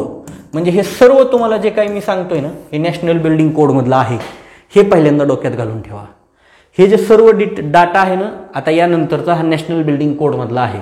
म्हणजे नॅशनल बिल्डिंग कोड हे कशाने, तर आपल्याला कोणतंही बिल्डिंगचं कन्स्ट्रक्शन करायचं आहे, तर त्याच्यासाठी आपल्याला म्हणजे डायरेक्ट आपण उठलं की चालू केलं असं होतं का कन्स्ट्रक्शन करायला? नाही. तर हे बिल्डिंग कोड आहे. कोड म्हणजे काय, तर आपल्याला संहिता दिली आहे. जसं संविधान आहे, आपल्याला कसं देशामध्ये आपल्याला आचरण करायचं हे ठरवणारं संविधान आहे, तसं बिल्डिंग कशी बांधायची ह्याच्यासाठी नॅशनल बिल्डिंग कोड आहे. मित्रांनो लक्षात ठेवा, इंटरनेटवरती अवेलेबल आहे. तुम्ही पण डाउनलोड करून बघू शकता. कोणतंही मटेरियल कुणाकडे जाऊन घ्यायची गरज नाही, सगळं मटेरियल अवेलेबल आहे. फक्त तुम्हाला ते ॲनालिसिस करून व्यवस्थित शोधून तुम्हाला जो कंटेंट पाहिजे तो बघून तुम्ही या ठिकाणी अभ्यास करू शकता. ठीक आहे, पुढे बघा. Types of building. Group A साठी रेसिडेन्शियल बिल्डिंग आहे, बी साठी एज्युकेशन आहे, सी साठी इन्स्टिट्यूशन आहे, डी साठी असेंब्ली आहे, ई साठी बिझनेस बिल्डिंग आहे. ई बिझनेस असं लक्षात ठेवा, ई बिझनेस. एफ साठी मर्चंटाईल आहे, जी साठी इंडस्ट्रियल आहे बघा. नंतर एच साठी स्टोरेज आहे आणि जे साठी हजार्डियस आहे. बघा नॉर्मली तुम्ही म्हणजे वेगवेगळ्या ट्रिक यूज करून पण याला लक्षात ठेवू शकता. पहिल्यांदा आपण घरात जन्म घेतो, रेसिडेन्शियल बिल्डिंग. जन्माला आल्यानंतर आपल्याला आई वडील कशाला करतात, एज्युकेशनलला घालतात, म्हणजे बी बिल्डिंग, बी ABCD हे तर लक्षात आहे. ह्याचा क्रम लक्षात ठेवा. जन्म घेतला रेसिडेन्शियल, एज्युकेशनला गेलो, नंतर इन्स्टिट्यूशनला गेलो. इन्स्टिट्यूशन म्हणजे कोणती building ray, for example hospital वगैरे आपण त्याच्यात इन्स्टिट्यूशनल. नंतर असेंब्लीमध्ये गेलो. असेंब्ली म्हणजे काय, तुम्ही ज्या ठिकाणी सभा मंडप वगैरे असतात किंवा एखादं ऑडिटोरियम असतं त्याला असेंब्ली म्हणतो. असेंब्लीमध्ये जाऊन आपण चर्चा बिझनेसच्या करायला लागलो. बिझनेसच्या चर्चा केल्यानंतर आपल्याला असं लक्षात आलं की आपल्याला एखादं दुकान टाकायचं आहे, जिथे दुकाने वगैरे शॉप्स असतात त्याला मर्चंटाईल बिल्डिंग म्हणतो. ठीक आहे, नंतर म्हणजे बघा इथं व्हेरियस टाईप्सचे असतात, सगळ्या टाईपचे एकत्रच आले मर्चंटाईल. बिझनेस, पर्टिक्युलर बिझनेससाठी जो असतो त्याला बिझनेस बिल्डिंग म्हणतो. बघा मर्चंटाईल म्हणजे काय, छोटंसं दुकान टाकलं. दुकान टाकल्यानंतर आपण डायरेक्ट इंडस्ट्रीमध्ये जाण्याचा प्रयत्न केला, इंडस्ट्रीयल बिल्डिंग. इंडस्ट्रीज तयार करायच्या, तर त्यासाठी आपल्याला रॉ मटेरियल लागेल. रॉ मटेरियल स्टोअर करण्यासाठी स्टोरेज बिल्डिंग. आणि ते स्टोअर करताना आपण याची काळजी घेतली पाहिजे की त्या ठिकाणी कोणताही ॲक्सिडेंट वगैरे झाला नाही पाहिजे. म्हणून आपण काय केलं, नंतर हजार्डियस बिल्डिंग कन्स्ट्रक्ट केली. म्हणजे लक्षात कसं ठेवायचं, रेसिडेन्शियल, एज्युकेशनल, नंतर काय रे, नंतर आपण कुठे गेलो, इन्स्टिट्यूशनल, असेंब्ली, बिझनेस, मर्चंटाईल. बघा बिझनेस, मर्चंटाईल, इंडस्ट्रियल, नंतर काय रे तुमचा स्टोरेज बिल्डिंग, आणि नंतर काय हजार्डियस बिल्डिंग. म्हणजे A to J पर्यंत अशा टाईपचे बिल्डिंग आहेत. हे तुम्हाला एक्झाममध्ये डायरेक्ट विचारतात. ग्रुप सी बिल्डिंग कोणती असते, तर ग्रुप सी बिल्डिंग कोणती आहे, इन्स्टिट्यूशनल बिल्डिंग. म्हणजे तुम्हाला एक क्रम लक्षात ठेवा. क्रम लक्षात ठेवलं की तुम्हाला हे लक्षात राहील. ठीक आहे, पुढे बघा. आता वेगवेगळ्या टाईपचे एरिया तुम्हाला एक्झाममध्ये विचारतात. प्लॉट एरिया काय, बिल्टअप एरिया काय, सुपर बिल्टअप एरिया काय, कार्पेट एरिया काय. ठीक आहे, नंतर तुमचा ठीक आहे, असे बरेचसे टाईपचे एरिया आहेत. हे आपण 1 by 1 बघूया. Plot area, a piece of land. बघा, a piece of land demarcated by definite boundaries. बघा, डेफिनाइट बाउंड्रीज ज्याला बाउंड्री आहे, एक स्पेसिफिक बाउंड्री आहे. एनी शेप साईज कोणती असू शकते is call as plot. Plot म्हणजे काय, मी एखादी लँड विकत घेतली. बघा, लँड विकत घेतली तर ह्याला आपण प्लॉट म्हणतो. म्हणजे मी किती विकत घेतली आहे, तर सपोज हा एरिया मी विकत घेतला, ह्याला बाउंड्री आहेत म्हणजे ह्याला रिस्ट्रिक्शन्स आल्या. तर अशा बाउंड्रीज असणाऱ्या एखाद्या शेपच्या लँडच्या पीसला आपण काय म्हणतो, प्लॉट एरिया म्हणतो. मग ह्याचा एरिया काढला की काय झालं, तुमचा प्लॉट एरिया झाला. ठीक आहे मित्रांनो. पुढे बघा, बिल्टअप एरिया. ह्याच्यातला आपण किती बांधला, बघा हा प्लॉट, याच्यातला किती कन्स्ट्रक्ट केला, त्याला built up area. The area cover by all floors. बघा, आता या ठिकाणी काय केलंय मी, एक नाही फ्लोअर बांधला, 4 फ्लोअर बांधले.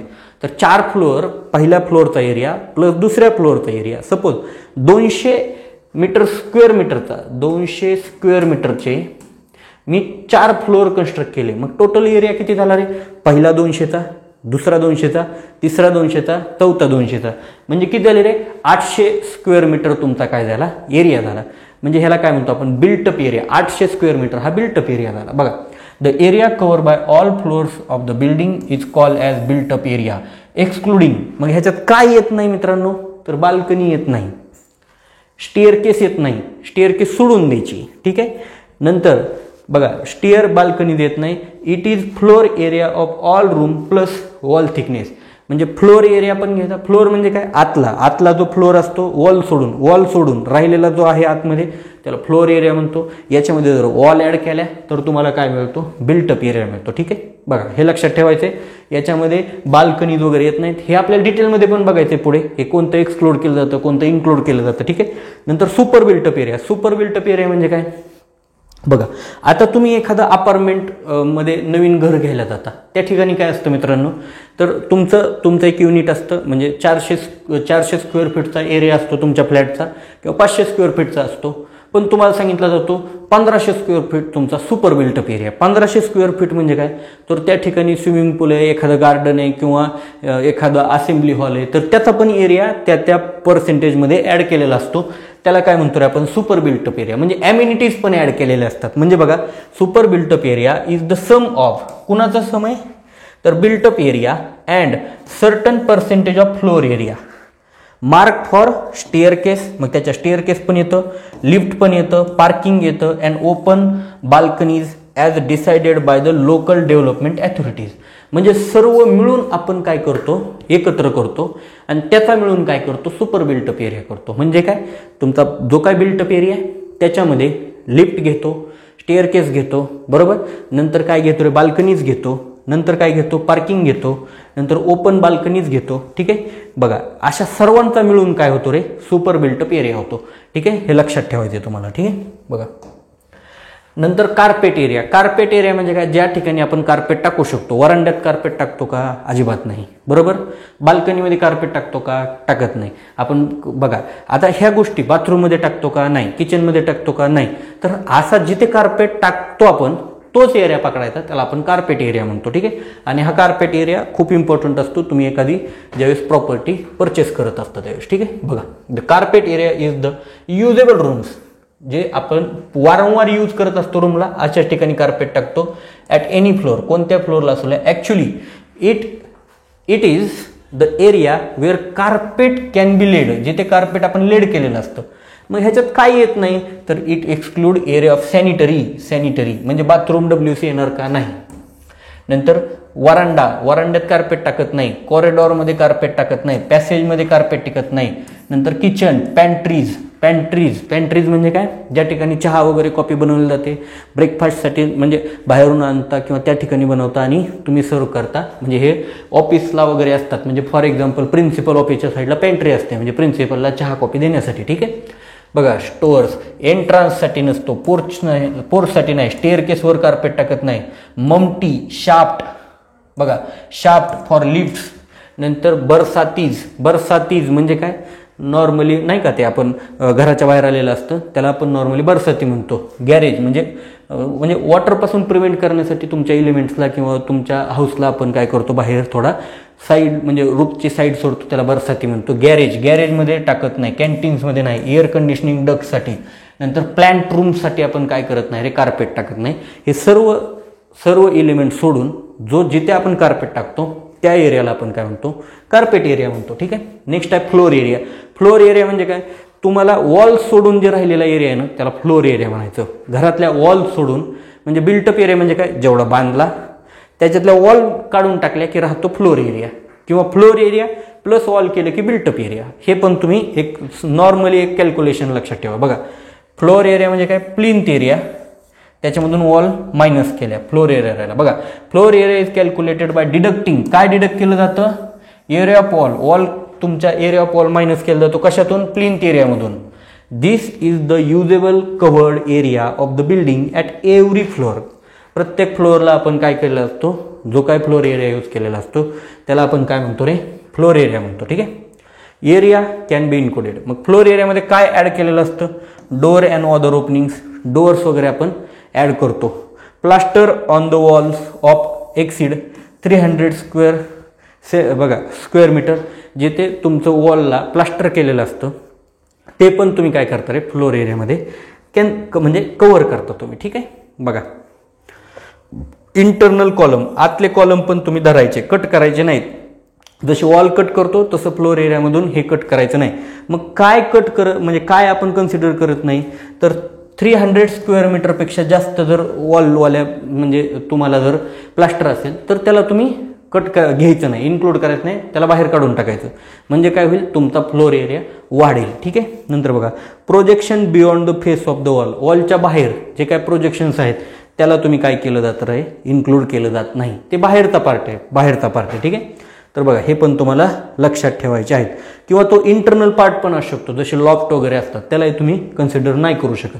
ठीक आहे. पुढे बघा प्लिंथ एरिया. प्लिंथ एरिया म्हणजे काय, जिथे तुमचं प्लिंथ असतं, घराच्या वरती म्हणजे ग्राउंड लेवलच्या वरची जे प्लिंथ असतं, म्हणजे जे काय रे म्हणजे फ्लड वगैरे आला तर किंवा तुमचे जे काय म्हणजे गुरंढोरं आहेत हे तुमच्या घरात येऊ नये म्हणून तुम्ही प्लिंथ केलेलं असतं. ठीक आहे. एक हाईटवरती तुमचं फ्लोरिंग घेतलेली असते, म्हणजे फर्स्ट फ्लोअर म्हणजे ग्राउंड फ्लोअर असतो तो हाईटवरती असतो.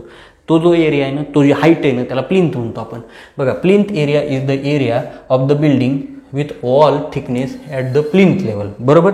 बघा हे लक्षात ठेवा तुम्ही. प्लिंथ एरियामध्ये काय असणार आहे तुमचं मित्रांनो, तर बघा wall thickness at the plinth level. Plinth लेवलच्या इथे जे काय वॉल थिकनेस असेल ते सर्व मिळून जे काही तुमचा एरिया होईल प्लिंथचा एरिया प्लिंथ जेवढ्याला कव्हर करतं तो एरिया म्हणजे काय प्लिंथ एरिया. ह्याच्यामध्ये पण काही गोष्टी ॲड करतो तर काही गोष्टी इन्क्लूड करत नाही. तर काय ॲड करतो, when building is constructed in a frame structure area of wall at floor level excluding plinth offset. Plinth offset आपण करतो का, बघा प्लिंथ एक्सक्लुडिंग प्लिंथ ऑफसेट, ज्याला प्लिंथ ऑफसेट नाहीत असा तुमचा फ्रेम स्ट्रक्चरचा area. Projections beyond the cladding, projections पण आपण ॲड करतो. ठीक आहे. ॲड करतो. फॉर सॅनिटरी इन्स्टॉलेशनसाठी जो एरिया लागतो तो पण तुम्ही ॲड करायचा कशामध्ये, प्लिंथ एरियामध्ये. Air conditioning duct lift as the internal shaft if area is less than 2 metre square. बघा 2 मीटर स्क्वेअरपेक्षा जर लहान एरिया असेल तर तो तुम्ही कन्सिडर करा कशामध्ये, प्लिंथ एरियामध्ये. पण 2 पेक्षा जास्त असेल तर तो प्लिंथ एरियामध्ये येणार नाही, कारण तो खूप मोठा झाला. मग तुम्ही विनाकारण ॲड नाही करायचं, कारण त्याच्यामुळे काय होते तुमच्या बिल्डिंगची कॉस्ट वाढते. ठीक आहे. तर बघा पोर्च अँड कॅन्टिलिव्हर्स, पोर्चला आणि कॅन्टिलिव्हरला पण तुम्हाला काय करायचं आहे, प्लिंथ एरियामध्ये इन्क्लूड करावं लागेल. पोर्चला कॅन्टिलिव्हरला तुम्ही कुठे प्लिंथ यूज करताय, पण त्याच्यासाठी तुम्हाला कन्सिडर करावं लागेल. बघा एरिया ऑफ ममटी अँड बरसाती ॲट टेरेसवरती जो असतो म्हणजे जे काही टेरेसवरती आपण जे काही रेन वॉटर आहे ह्याला ड्रेन आउट करण्यासाठी आपण ममटी आणि बरसाती यूज करतो, ते पण तुम्हाला काय करावं लागेल, इन्क्लूड करावं लागेल.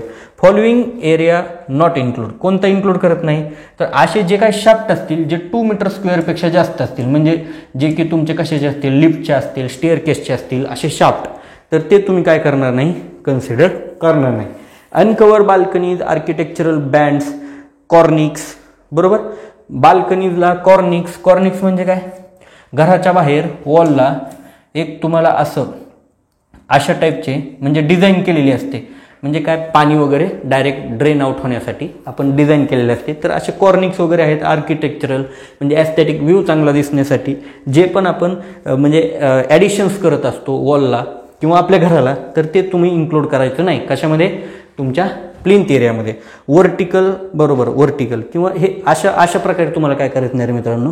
तर एक नॉर्मली तुम्हाला काय इन्क्लूड करायचं आहे कशामध्ये? प्लिंथ एरियामध्ये, आणि काय इन्क्लूड करायचं नाही हे तुम्हाला लक्षात ठेवायचं आहे. ठीक आहे मित्रांनो. बघा हे नॉर्मली एक्झाममध्ये विचारलेलं असतं. फक्त बघा याच्यात तुम्हाला सर्वात इम्पॉर्टंट असणार आहे हे 2 मीटर स्क्वेअरपेक्षा लहान असेल तर त्याला ॲड करायचं, 2 मीटर स्क्वेअरपेक्षा मोठा असेल तर त्याला ॲड करू नका प्लिंथ एरियामध्ये. ठीक आहे, हे लक्षात ठेवा. बघा आता फ्लोअर एरिया रेशो, याला FAR म्हणतो. काय म्हणतो? Floor area ratio. ठीक आहे. बघा floor area ratio is the ratio of total built up area to the area of plot. बघा हा तुमचा प्लॉट एरिया आहे, हा किती आहे? 1000 आहे. आणि याच्यात तुम्ही बिल्ड केलाय, किती केलाय बिल्ड? तर सपोज म्हणजे 100 स्क्वेअर मीटरचे, बघा हे मीटर स्क्वेअर एरिया आहे, 100 स्क्वेअर मीटरचे 3 फ्लोअर बांधले किंवा 10 फ्लोअर बांधले 100 स्क्वेअर मीटरचे. एक एक्झाम्पल आहे मित्रांनो. बघा 10 फ्लोअर बांधले कितीचे? 100 स्क्वेअर मीटरचे. ठीक आहे, असे कन्सिडर करा. पुढे चला. बघा it is also called as floor space index किंवा FSI पण म्हणतो, फ्लोअर पेस इंडेक्स. हा क्वेश्चन एक्झामसाठी खूप इम्पॉर्टंट आहे. हा टॉपिक एक्झाममध्ये येऊ शकतो. बघा it varies from city to city and also area to area. बघा गावठाणात FSI वेगळा असतो, शहरी भागात FSI वेगळा असतो किंवा तालुक्याच्या ठिकाणी FSI वेगळा असतो. हे तुम्हाला लक्षात ठेवायचं आहे. सिटी टू सिटी आणि एरिया टू एरिया तो चेंज झालेला असतो. Next, to regulate population density आणि ओव्हर क्राउडिंग. म्हणजे बघा आता हे कशासाठी केलेलं असतं? तर तुमच्या घराच्या बाजूला व्यवस्थित पेस राहावा, ओव्हर क्राउडिंग होऊ नये, आणि तुमचं जे काय टाउन प्लॅनिंग जे करायचं आहे हे व्यवस्थितपणे व्हावं म्हणून आपण काय केलेलं असतो? FAR किंवा काय आपण म्हणतो रे FSI, हा रूल्स अँड रेग्युलेशननं पूर्ण तुमच्या आपल्या जे काही सिटीजन्स असतात सिटीचे किंवा आपले जे काही कंट्रीचे, याच्यावरती ते रूल्स अँड रेग्युलेशन आपण बंधनकारक केलेले असतात. ठीक आहे मित्रांनो. बघा टू रेग्युलेट द पॉप्युलेशनला रेग्युलेट करायचं आहे, ओव्हर क्राउडिंग होऊ द्यायचं नाही. Dwelling unit it restrict the floor area of the building in relation to the plot area. Plot एरियाच्या रिगार्डिंग बिल्टअप एरिया जो काय आहे याला रिस्ट्रिक्ट करण्यासाठी. इफ FSI इज 1, FSI 1 आहे म्हणजे काय रे मित्रांनो? तर बघा वरती काय असतं? FSI म्हणजे काय? FSI किंवा यालाच आपण काय म्हणतो? फ्लोअर एरिया रेशो म्हणतो. तर ह्याचा फॉर्म्युला काय तुमचा? तर टोटल बिल्टअप एरिया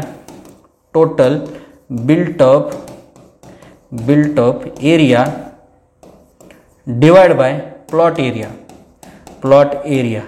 आता आपण वरती एक्झाम्पल घेतलेलंच आहे. बिल्टअप किती एरिया झाला? बघा 100 स्क्वेअर मीटरचा एक फ्लोअर आहे, असे 10 फ्लोअर कन्स्ट्रक्ट केले म्हणजे किती झाले? 1000 स्क्वेअर मीटर हा तुमचा बिल्टअप केलेला एरिया झाला. आता प्लॉटचा एरिया किती आहे? बघा हा प्लॉटचा एरिया आहे. प्लॉटचा एरिया किती आहे? 1000. मग 1000. मग हे ज्यावेळेस तुमचं प्लॉट एरिया आणि बिल्टअप एरिया हा सेम असतो त्यावेळेस ह्याचा रेशो किती येईल? 1000 डिवाइड बाय 1000 1. म्हणजे FSI किती आहे तुमचा? 1 आहे, असा त्याचा मिनिंग होतो. ठीक आहे. बघा हेच तुम्हाला सांगितलं आहे. बघा if FSI 1 then total permissible area on all the floors of the building is equal to the area of the plot. All फ्लोअरचा एरिया इज इक्वल टू कशाबरोबर असेल? तर प्लॉटच्या एरियावर असेल तरच तुमचा काय होईल? रेशो 1 येईल. बघा FSIचा फॉर्म्युला दिला आहे, total built up area on all the flowers divide by total plot area. बघा हा कंटेंट खूप इम्पॉर्टंट आहे FSIच्या रिलेटेड. त्यालाच आपण FAR पण म्हणतो. बऱ्याचदा तुम्हाला असं एक्झाममध्ये येतं FSI इज ऑल्सो मीन, तर तुम्हाला खाली दिलेलं असतं FAR किंवा वेगवेगळ्या टर्म दिले असतात. त्याच्यात तुम्हाला फ्लोअर एरिया रेशो आणि फ्लोअर स्पेस इंडेक्स हा कंटेंट एकच आहे हे तुम्हाला लक्षात ठेवायचं. ठीक आहे. पुढे बघूया. बघा नेक्स्ट आहे प्रिन्सिपल ऑफ प्लॅनिंग. तर आता एरिया झाले, तर आता वेगवेगळ्या टाईपचे प्लॅनिंग आहेत. म्हणजे बिल्डिंग कुठे कन्स्ट्रक्ट करायचे, काय करायचे किंवा बरोबर हे प्लॅनिंग पण तुम्हाला लक्षात ठेवायला पाहिजेत. बरोबर आस्पेक्ट, प्रॉस्पेक्ट, ओरिएंटेशन. ठीक आहे. नंतर ग्रुपिंग, प्रायव्हसी. ठीक आहे. नंतर एलिगन्स. ठीक आहे. नंतर ॲस्थेटिक व्ह्यू, फर्निचर अरेंजमेंट, असं आणखी पण त्याच्यात बरेचसे आहेत, ते पण तुम्ही एकदा बघून घ्याल मित्रांनो. ठीक आहे. नंतर काय रे मित्रांनो, तर ठीक आहे, अशा व्हेरियस टाईप्सचे काय असतात रे मित्रांनो, प्रिन्सिपल ऑफ प्लॅनिंग आहेत. तर आपल्याला प्रिन्सिपल ऑफ प्लॅनिंग मी याच्यात इन्क्लूड केलेलं नाही, ते नॉर्मली तुम्ही जरी पाहिलं तरी तुम्हाला कळून जाईल. पण त्याच्यामध्ये एक ओरिएंटेशन म्हणजे काय, कोणत्या साईडला कोणतं तुम्हाला म्हणजे आपल्या हाऊसचं युनिट ठेवायचं हे तुम्हाला माहीत पाहिजे. त्याच्यासाठी ही तुम्हाला एक डायग्रॅम काढली, एक घर आहे बघा, या साईडला वेस्ट साईड आहे, या साईडला ईस्ट आहे, या साईडला नॉर्थ आहे आणि या साईडला साऊथ आहे. एक नॉर्मली हे टेबल बघण्या अगोदर मी तुम्हाला एक बेसिक कन्सेप्ट क्लिअर करतो. बघा, सूर्य उगवतो ईस्टला, मावळतो वेस्टला, बरोबर. म्हणजे ईस्टला हा सकाळ असेल आणि वेस्टला संध्याकाळ असेल नॉर्मली, म्हणजे हे बेसिक आहे, याच्यात काही वेगळं नाही, बरोबर. ईस्टला सकाळ आहे म्हणजे काय होतं रे, सकाळ आपण स्वयंपाक कधी करतो, सकाळी करतो नॉर्मली, म्हणजे सकाळ आणि संध्याकाळ दोन्ही टाईमला करतो. मग नॉर्मली काय करतो रे आपण, सकाळी म्हणजे फ्रेश होऊन स्वयंपाकाला लागतो. मग त्यावेळेस काय होतं रे, त्या ठिकाणी जर्म्स असतात किंवा बॅक्टेरिया असतात, हे काय होईल, ह्या सूर्यामुळे हे डायरेक्ट घरात येतील, सूर्याचे किरण म्हणजे जे काही सनरेज आहेत त्याच्यामुळे ते किल होतील. म्हणून ऑलवेज लक्षात ठेवायचं, किचन हे तुमचं ईस्ट साईडला असलं पाहिजे. ठीक आहे, ईस्ट साईडला असेल. आणि वेस्ट साईडला काय असेल, ज्यावेळेस तुमचं कूल सनरेज असतील, म्हणजे जास्त तीव्रता नाही तुमच्या उन्हामध्ये, तर ते तुम्ही ह्या ठिकाणी काय करू शकता रे, तुमचं फॉर एक्झाम्पल बेडरूम करू शकता. आणि वेस्ट साईडकडून काय होतं रे, उन्हाळ्यामध्ये ब्रीज येते. ब्रीज म्हणजे काय रे, थंड हवा येते. तर वेस्ट म्हणजे तुम्ही ह्या वेस्ट साईडला म्हणजे नॉर्थ वेस्ट, ईस्ट वेस्ट ह्या साईडला तुम्ही काय करू शकता रे, बेडरूम करू शकता. आता लक्षात ठेवा सर, बघा मी काय सांगितलं, किचन कुठे, ईस्ट साईडला, पूर्वेला किचन असायलाच पाहिजे, विषय संपलेला आहे.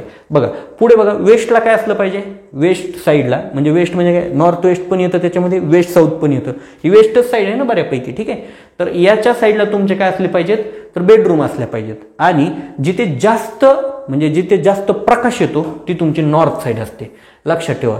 म्हणजे तुम्ही काय म्हणू शकता, ब्राईट सनलाईट, ब्राईट लाईट कुठे अवेलेबल असते, नॉर्थला. म्हणजे तुमचा हॉल वगैरे असेल, तुमचं लिव्हिंग रूम असेल, ड्रॉइंग रूम असेल किंवा तुमचा स्टोर रूम असेल, ठीक आहे, गॅरेज असेल, हे कुठे असणार आहे, नॉर्थ साईडला. म्हणजे हे बेसिक मी सांगितलं बघा, बेसिक. या साईडला किचन का, तर सूर्य आहे. किचनमध्ये बघा म्हणजे पूजाघर असतं, म्हणजे सकाळ सकाळी प्रसन्न वातावरण होतं सूर्याची किरण घरी घरात आल्यामुळे. ठीक आहे. नंतर वेस्ट बघा, वेस्ट साईडला काय, तुमची शक्यतो बेडरूम, त्या साईडनं काय होतं, संध्याकाळी थंड हवा येते. आणि थंड हवा असेल तर बेडरूममध्ये काय होतं रे, तुम्हाला जास्त असं गुदमरल्यासारखं होत नाही, किंवा म्हणजे तुम्ही एकदम व्यवस्थित झोपू शकता. नॉर्थ साईडला जास्त प्रकाशाची तीव्रता असते आणि ते तुम्हाला हॉलमध्ये लागते. हॉलमध्ये अंधार असल्यावर बसू वाटेल का, नाही. ठीक आहे, बघा. तर हे अशा टाईपचं तुमचं हे नॉर्मल आहे स्ट्रक्चर. इथं तुम्हाला ह्याच्यात डिटेलमध्ये सांगितलंय बघा. डिटेलमध्ये काय बघा, किचन आणि के प्लस डी. के म्हणजे काय, किचन प्लस डायनिंग. हे कुठं असतं बघा, किचन कुठं सांगितलं होतं मी, ईस्ट साईडला. बघा, किचन ईस्ट साईडला. मग ईस्ट साईडपासून इकडं नॉर्थ ईस्ट पण असेल, ईस्ट साऊथ पण असेल. ईस्ट म्हणजे काय, फक्त ईस्ट नाही, तर ही पूर्ण हा ईस्ट तुम्ही पकडू शकता. मग बघा, नॉर्थला तुम्ही ठेवू शकता, नॉर्थ ईस्टला पण ठेवू शकता, किंवा साऊथ ईस्टला पण ठेवू शकता, साऊथ ईस्टला पण ठेवू शकता. वेस्ट आला नाही पाहिजे कशामध्ये, किचनमध्ये. To take advantage of morning sun येण्यासाठी आपण ईस्टला लक्षात ठेवा. बेडरूम बघा, बेडरूम ईस्टला पाहिजे का, नाही. किचन आणि बेडरूम हे अपोजिट आहेत, लक्षात ठेवा. मग बेड कुठे असणार, वेस्टला. मग साऊथ वेस्ट असू द्या, नॉर्थ वेस्ट असू द्या, सगळीकडे. बघा, बेड काय सांगितलं होतं मी, इकडे बेड आहे बघा, इकडे बेड आहे. म्हणजे बेड हा साऊथ वेस्टकडे पण असू शकतो, नॉर्थ वेस्टकडे असू शकतो, किंवा वेस्टकडे पण असू शकतो. बघा, sunrays are cooler in the evening. Cool म्हणजे सनरेज असतात. And take maximum advantage of wind. आणि बघा, संध्याकाळी वेस्टकडून जास्तीत जास्त वारा वाहतो आणि तो थंड वारा असतो. उन्हाळ्यामध्ये त्याचा ॲडव्हान्टेज आपण घेऊ शकतो. लिव्हिंग रूम काय सांगितलं बघा, साऊथ ईस्ट किंवा नॉर्थ ईस्ट ह्या एरियामध्ये काय करा रे, लिव्हिंग रूम ठेवा. म्हणजे काय होईल, take maximum advantage of sunlight for the whole day. Maximum advantage येऊ शकतो सनलाईटचा. स्टडी रूम बघा, नॉर्थ, जिथे काय रे, मॅक्झिमम नॅचरल लाईट मिळते. बघा, नॉर्थला काय सांगितलं होतं मी, बघा नॉर्थला काय सांगितलं होतं, ब्राईट लाईट येणार आहे. स्टोर रूम नॉर्थलाच मॅक्झिमम लाईट येईल.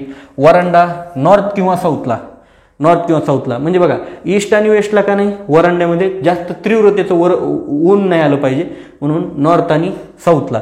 Can be space cut harsh sunlight and rain आणि हार्श सनलाईट येऊ नये म्हणून आपण काय करतो बघा, या साईडला वरांडा ठेवायचा, इथं वरांडा, किंवा पाठीमागं पण ठेवू शकता, डिपेंड्स ऑन तुमचं जे काय प्लॅनिंग असेल.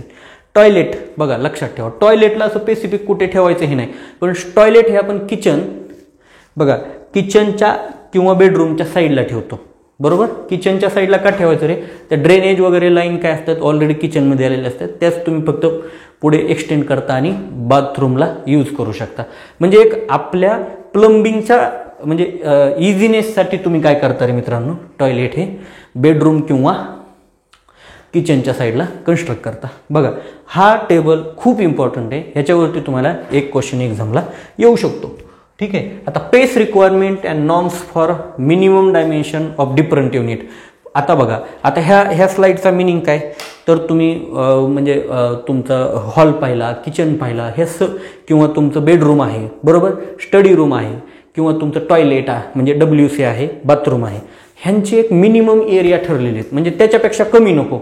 एखादी रूम बघा, एखाद्या घरात गेलं ना तुम्हाला असं खूप खूप बारीक बारीक घर वाटतं, किंवा एखाद्या घरात गेलं खूपच मोठं वाटतं. हे असं नको आहे मित्रांनो. तुमचं घर हे जास्त मोठं नको आहे किंवा जास्त कमी नको आहे, पण आपण काय करतो नॉर्मली, किती कमी नको आहे ह्याच्यासाठी नॉर्म्स ठेवलेत, म्हणजे लिमिट दिलेत की बाबा हा ह्याचा एरिया याच्यापेक्षा कमी नको.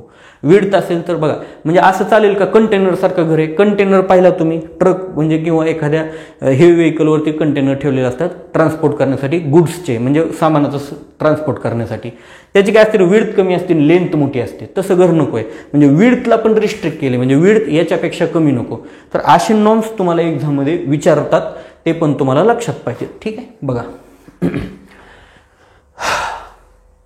प्लिंथ हाईट, ठीक आहे, हे एकदा बघून घ्या.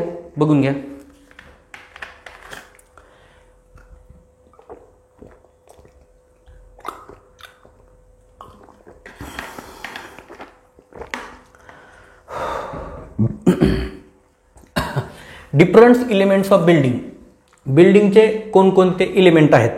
प्लिंथ हाईट नॉर्मली बघा, प्लिंथ हाईट म्हणजे काय, एखादं स्ट्रक्चर आहे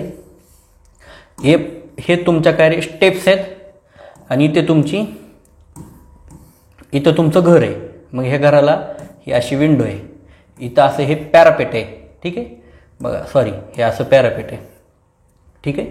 बघा या साईडने एंट्री आहे तुमच्या घरात.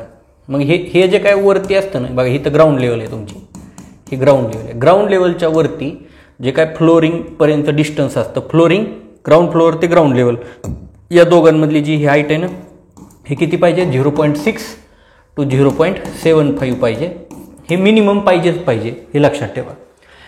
म्हणजे विंडो सील किती वरती असली पाहिजे, बॉटमपासून 0.60 मीटरवरती असायला पाहिजे, त्याच्यापेक्षा कमी नको आहे.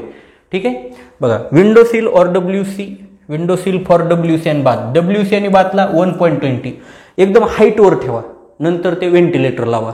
म्हणजे काय होतं, प्रायव्हसी, बाथरूम आणि WCची प्रायव्हसी ठेवण्यासाठी आपण काय केलंय, 1.20 मीटर. प्लिंथच्या वरती बघा, प्लिंथ हे 0.60 आहे, त्याच्यानंतर 1.20 आहे, म्हणजे 1.8च्या दरम्यान आहे. म्हणजे माणसाची हाईट नाही, माणूस त्याच्यात डोकावून पाहू शकत नाही. म्हणजे तुमची प्रायव्हसी मेंटेन करण्यासाठी हे ठेवलेलं असतं. बघा विंडोची हाईट मिनिमम 1.5 पाहिजेच, मिनिमम 1.5 तुमची विंडोची हाईट पाहिजेच. ठीक आहे.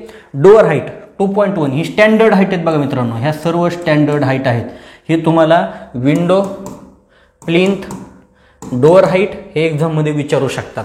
सेलिंग म्हणजे काय, ग्राउंड फ्लोअरपासून ते तुमच्या म्हणजे जे काय स्लॅब आहे म्हणजे तुमच्या रूममधला, त्याच्यातली हाईट किती पाहिजे रे.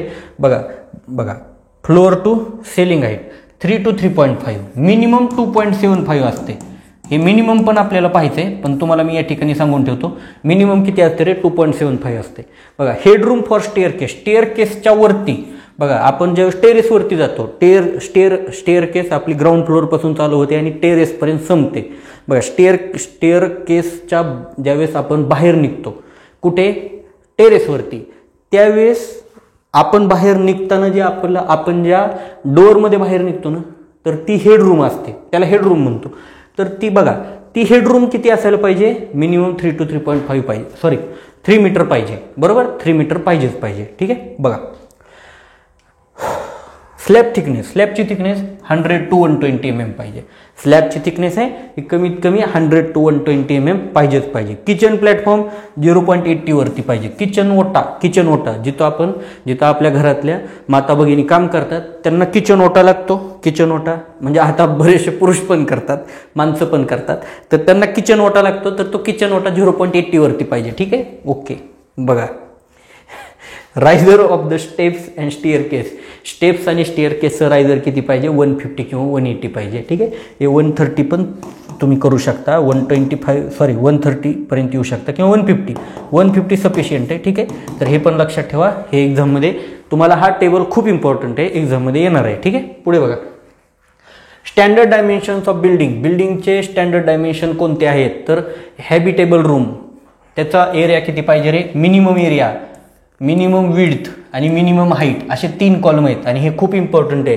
आणि हे हॅबिटेबल रूम खूप महत्त्वाची आहे. म्हणजे तुम्ही ह्या हॅबिटेबल रूममध्ये कोणतं घेऊ शकता? म्हणजे नॉर्मली तुम्ही बेडरूम घेऊ शकता, नॉर्मली तुम्ही किचन घेऊ शकता, किंवा किचन नाही, बेडरूम आणि हॉल घेऊ शकता, बरोबर. किंवा एखादी गेस्ट रूम आहे त्याला हॅबिटेबल रूममध्ये घेऊ शकता, लिव्हिंग रूम घेऊ शकता, ड्रॉइंग रूम घेऊ शकता. ठीक आहे, तर मिनिमम एरिया किती? 9.5 मीटर स्क्वेअर पाहिजे. लक्षात ठेवा मित्रांनो, हे एक्झाममध्ये येणार म्हणजे येणार. ठीक आहे, जर या टाईपवरती क्वेश्चन आला तर. मिनिमम विड्थ किती पाहिजे? 2.4. लक्षात ठेवा. आणि मिनिमम हाईट किती? 2.75. मी तुम्हाला मगाशी पण सांगितलं, रूमची मिनिमम हाईट किती आहे? 2.75 नॉर्मल आहे, म्हणजे हॉल वगैरेसाठी. ठीक आहे, त्याच ठिकाणी किचन आलं तर minimum area 5.5, minimum width 1.8 metre आणि मिनिमम हाईट 2.75. ठीक आहे, बघा. किचन प्लस डायनिंग आलं ना मित्रांनो, किचन प्लस डायनिंग, तर इथं काय करतो आपण? 6.5 त्याला आपण 9.5 मध्ये घेतो, 9.5 मीटर स्क्वेअर. तरी पण एकदा तुम्ही चेक करा. ठीक आहे, I hope so 9.5. Kitchen plus dining आलं म्हणजे जेवण पण तिथं करणार आहे आणि कुकिंग पण तिथं करणार आहे, तर त्यावेळेस आपण 9.5 मीटर स्क्वेअर आणि इथं 2.4 मीटर स्क्वेअर घेतो आपण. ठीक आहे, ओके.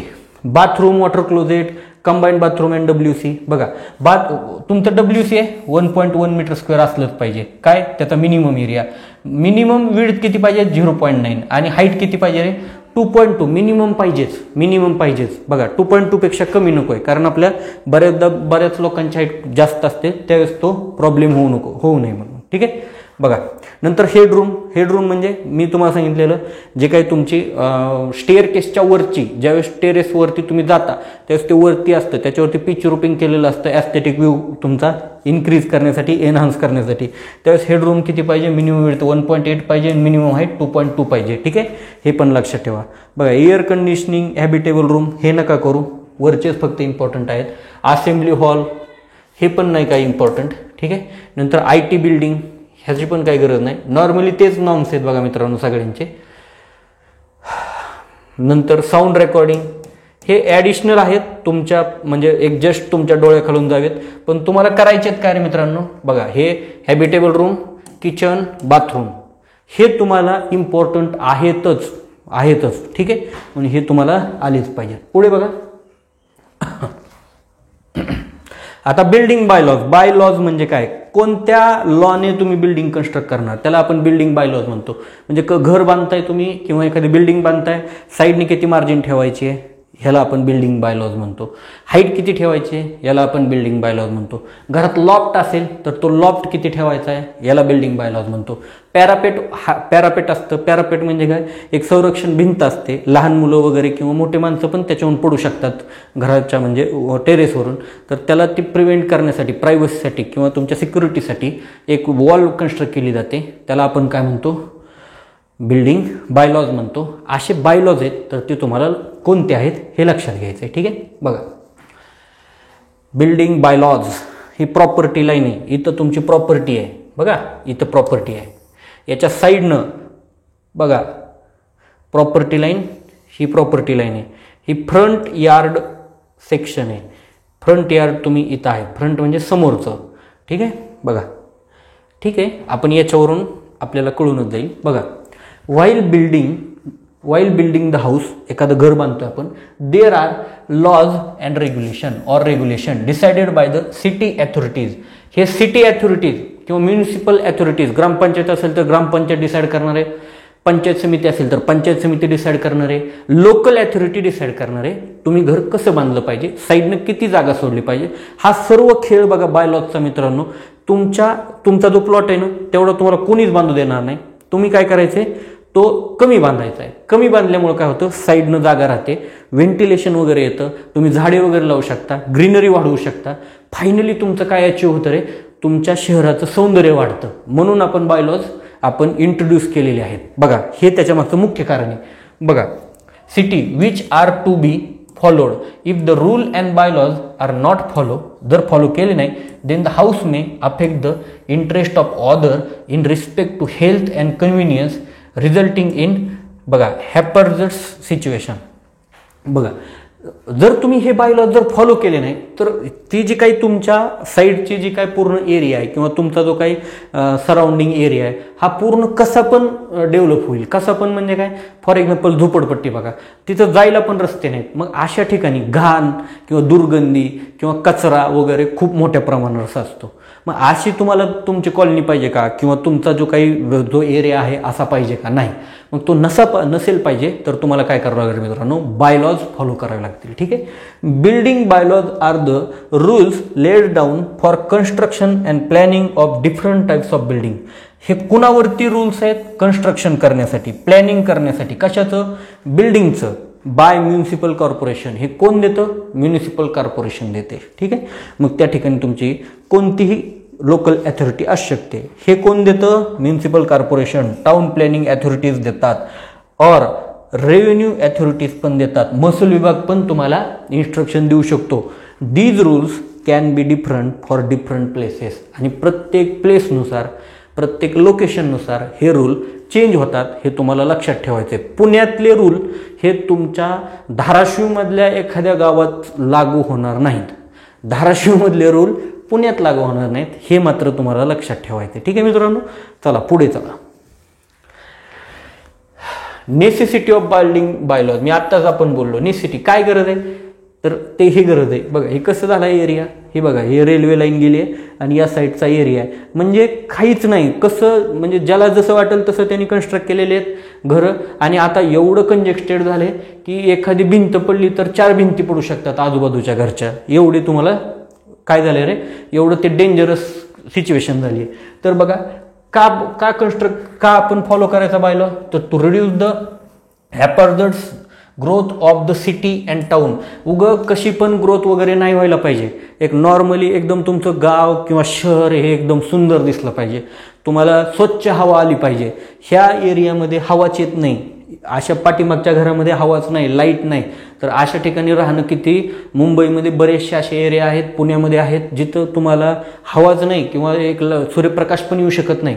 तर अशा घरामध्ये तुम्हाला एकदम फ्रेश वातावरण नाही मिळत. मग त्या ठिकाणी तुमचं काय होतं रे, तुमचा माइंडसेट चेंज होतो. To define the rules for the new structure to be built. आपण नवीन स्ट्रक्चर बिल्ड करण्यासाठी आपल्याला हे फॉलो करा. To specify the type of material कोणतं कन्स्ट्रक्शनसाठी यूज करायचं आहे हे पेसिफाय केलं जातं बिल्डिंग बायलॉ जर आपण फॉलो केले तर, किंवा फॉलो करण्यासाठी. To provide the widening of road and other development for फ्युचरमध्ये ऑदर डेव्हलपमेंट व्हायचे बिल्डिंग बायलॉ जर असतील, म्हणजे रूल्स अँड रेग्युलेशनने तुम्ही जर कन्स्ट्रक्शन्स केलेले असतील तर तुम्हाला ते मार्जिन सोडल्यामुळे रोडचं तुम्ही काय करता रे, एक्सपान्शन करू शकता. म्हणजे ज्या ठिकाणी आता म्हणजे 2 लेन रोड आहे तिथे 4 लेन करू शकता, वाईडनिंग करू शकता रोडचं. कधी जर जागा असेल तर करू शकता ना, जागात नसेल तर करता येईल का, नाही. भलेही त्या माणसाची प्रॉपर्टी, त्याला पैसे देऊन कन्स्ट्रक्शन तुमचं गव्हर्नमेंट करून घेतं. ठीक आहे. By providing hygienic environment. बघा मी तुम्हाला मगाशीच बोललो, एकदम कंजेस्टेड एरियामध्ये आपण राहू नाही शकत. And also reduce the population. बघा बरेच जण काय करतात, पुण्याला मुंबईला राहतात किंवा एक मेट्रो सिटीमध्ये जाऊन राहतात. तुमचे आई वडील जे गावात राहिलेले आहेत, जे शेतात राहिलेले आहेत, ते ह्या ठिकाणी येऊ शकत नाहीत, त्यांना हे कंजेस्टेड वाटतं. बघा हे एवढं प्लॅनिंग करून पण कंजेस्टेड वाटतं. म्हणजे त्यांचा माइंडसेट विचार करा. आणि ते कोणत्या एन्व्हायरमेंटमध्ये, म्हणजे सर्वजण आपण लहानपणी एका गावात राहिलोय, खेडेगावात राहिलोय आणि नंतर इकडे आलोय. ठीक आहे मित्रांनो. तर बायलॉज किती इम्पॉर्टंट आहेत, तिथल्यासारखं हितं वातावरण तयार करायचं हे लक्षात ठेवा. मग हे कसं केलं जाईल, रूल्स अँड रेग्युलेशननं केलं जाईल. Reduce the population by restricting population density in the town. तुम्हाला पॉप्युलेशन पण कमी करण्याची गरज आहे. बघा मित्रांनो, हे म्हणजे आता सांगायची गरज नाही मित्रांनो, हे अगोदर ज्यावेळेस अशिक्षित होते लोक, मेडिकल जे काही ट्रीटमेंट असायच्या ह्या खूप कमी असायच्या, त्यावेळेस पॉप्युलेशन भरमसाठ वाढली आपली. पण आता ती रिस्ट्रिक्ट करायची गरज आली आहे. हे तुम्ही बिल्डिंग बाय लॉमध्ये पण या ठिकाणी मेन्शन केलेलं आहे. To provide the every citizen to get basic facility. एखाद्या भारताच्या किंवा आपल्या देशाच्या नागरिकाला बेसिक फॅसिलिटीज देणे सरकारचं कर्तव्य असतं. त्याच्यामध्ये वॉटर सप्लाय, ड्रेनेज, इलेक्ट्रिसिटी, नंतर प्रॉपर लाईट अँड व्हेंटिलेशन हे देणं सरकारचं कर्तव्य आहे. वॉटर सप्लाय बहुतेक ठिकाणी आत्ता अवेलेबल सरकारनं करून दिला आहे. ड्रेनेजचा प्रॉब्लेम हा आपल्याला पावसाळ्यात कळतो. आपल्या सरकारचे काय नियोजन आहे. इलेक्ट्रिसिटी, पाऊस आली इलेक्ट्रिसिटी जाती आहे, ह्या पण गोष्टी आहेत. बऱ्याचशा ठिकाणी अजूनही गावोगावात लाईट पोचलेली नाही, लाईट पोचली तर लोड शेडिंग आहे, अशा प्रकारची पण परिस्थिती आहे. प्रॉपर लाईट अँड व्हेंटिलेशन मुंबईच्या ठिकाणी जा, पुण्याच्या क्राऊडेड एरियामध्ये जा, लाईट अँड व्हेंटिलेशन घरामध्ये मिळत नाही. ठीक आहे. तर आपण आत्ता म्हणजे भविष्यात कशी फ्युचरची टाउन प्लॅनिंग करतोय याच्यावरती तुमच्या खांद्यावरती खूप मोठी जबाबदारी आहे. म्हणून तुम्ही एक चांगले अधिकारी होऊन गेलात, ह्या गोष्टी तुम्हाला कळाला की बाय लॉ किती इम्पॉर्टंट आहे. तर भविष्यात तुम्ही ज्यावेळेस एखाद्या घराचं प्लॅन सँक्शन कराल त्यावेळेस ह्या गोष्टी तुम्ही बघाल. एखाद्या बिल्डिंगचा प्लॅन सँक्शन कराल त्यावेळेस ह्या गोष्टी बघाल की आजूबाजूला तुम्ही सर्व स्पेस सोडलाय का डेव्हलपमेंटसाठी, तुमच्या फ्युचरच्या डेव्हलपमेंटसाठी, कन्स्ट्रक्शनसाठी. पण तुम्हाला त्या ठिकाणी पेस अवेलेबल पाहिजे. रोड वाईडनिंगसाठी पण पेस अवेलेबल पाहिजे. तुमची बिल्डिंग पडली तर दुसऱ्याच्या घरावर पडू नये याच्यासाठी आजूबाजूला पेस पाहिजे. त्याला सेटबॅक डिस्टन्स म्हणतो. मग ते फ्रंट साईडला असेल, बॅक साईडला असेल, म्हणजेच रिअर साईडला असेल, अशा गोष्टी आपण फॉलो केल्या पाहिजेत. आणि ही जबाबदारी सर्व TPA अधिकारी यांची आहे. ते TPA अधिकारी हे 261 लक्षात ठेवा. 261 लोकांची जबाबदारी आहे. To provide for open space provide करायचा आहे. सेफ्टी अगेन्स्ट फायरसाठी सेफ्टी करायची आहे.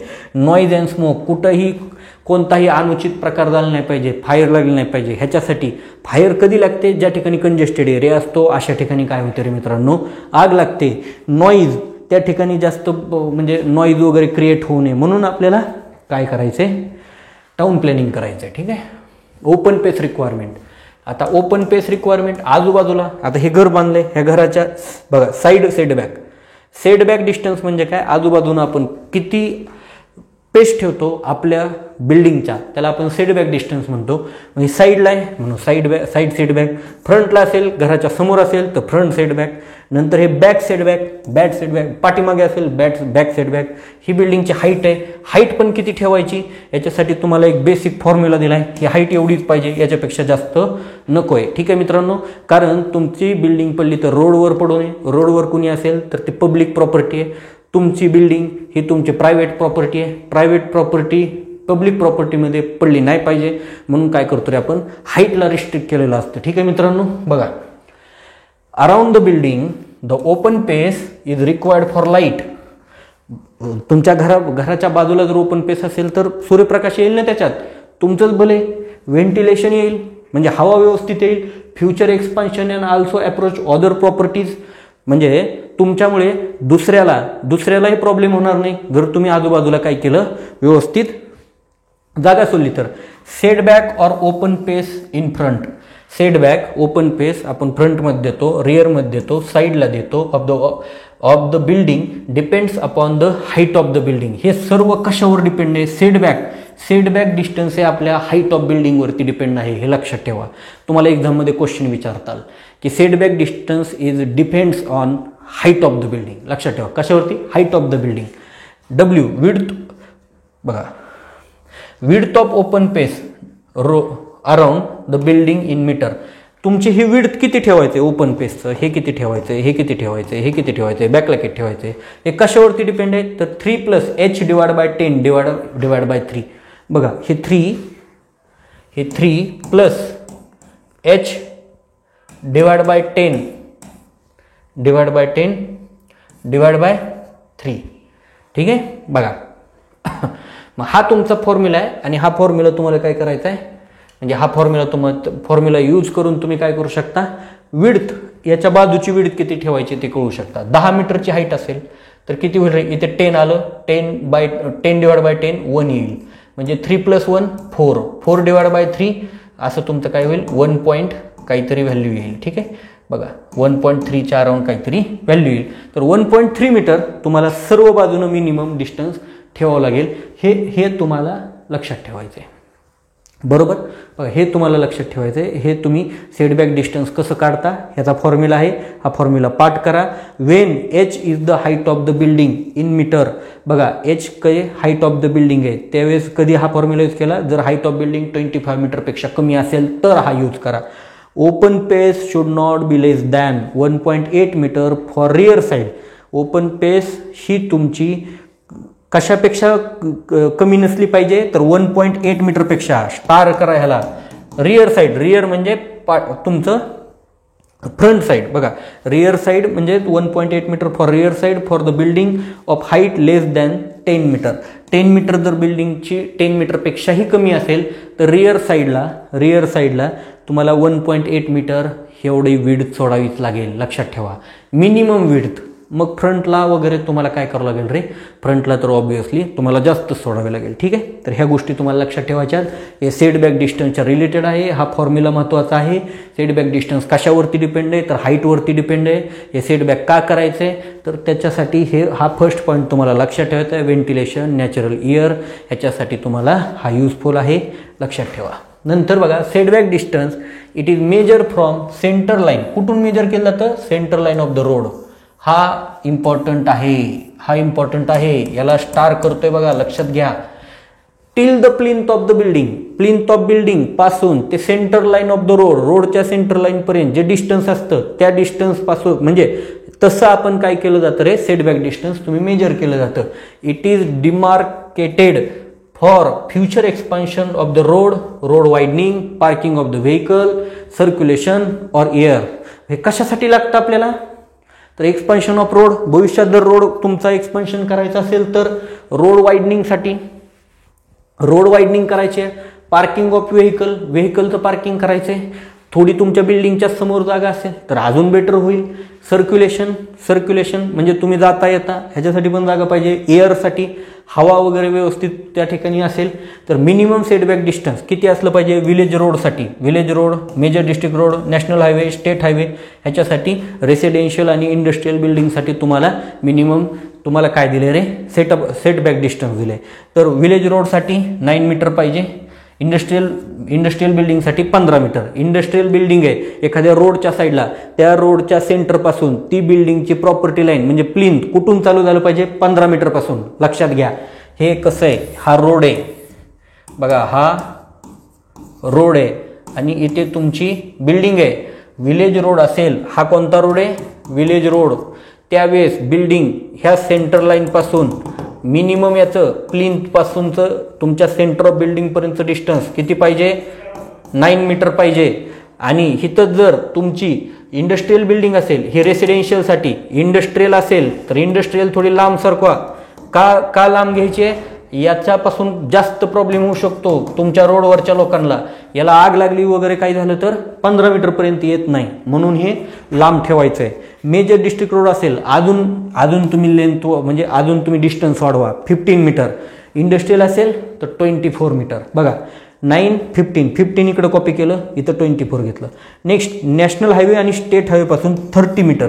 म्हणजे तुम्ही जर धाबे वगैरे पाहिले असतील रोडच्या साईडला तर बरंचसं डिस्टन्स आतमध्ये असतं 30 मीटरपर्यंत. ठीक आहे, तर ते तुम्हाला लक्षात ठेवायचं आहे. नॅशनल हायवेपासून 30 मीटर तुम्ही लांब ठेवता रेसिडेन्शियल बिल्डिंग आणि 45 मीटर तुम्ही इंडस्ट्रियल बिल्डिंग ठेवता. ह्या गोष्टी लक्षात ठेवा. हा चार्ट खूपच इम्पॉर्टंट आहे, तुम्हाला तो व्यवस्थितपणे करायचा आहे. ठीक आहे, पुढे चला. Height of building. ठीक आहे, बघा हाईट ऑफ बिल्डिंग खूप इम्पॉर्टंट आहे. Height of building, maximum height of the building depends on कशावरती? विड्थ ऑफ द रोड और बघा हाईट ऑफ बिल्डिंग कशावरती डिपेंड आहे? रोडच्या विड्थवरती. आणि सेटबॅक डिस्टन्स कशावरती डिपेंड आहे? बिल्डिंगच्या हाईटवरती. ह्या गोष्टी 2 लक्षात ठेवायच्यात. ठीक आहे, तर विड्थ ऑफ स्ट्रीट जी विड्थ म्हणजे रोडची जर विड्थ 8 मीटरपेक्षा कमी असेल तर मॅक्झिमम हाईट ऑफ बिल्डिंग किती पाहिजे?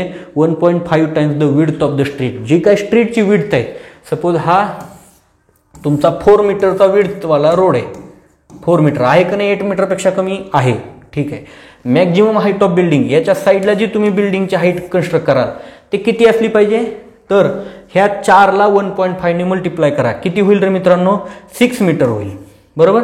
6 मीटर ही तुमची या बिल्डिंगची हाईट असायला पाहिजे, जास्तीत जास्त, त्याच्यापेक्षा जास्त नको, हे तुम्हाला या ठिकाणी सांगण्याचा ह्या चार्टमधून उद्देश आहे. बघा, नंतर 8 ते 12 मीटर असेल तर 12 मीटर मॅक्झिमम हाईट पाहिजे, त्याच्यापेक्षा जास्त नको.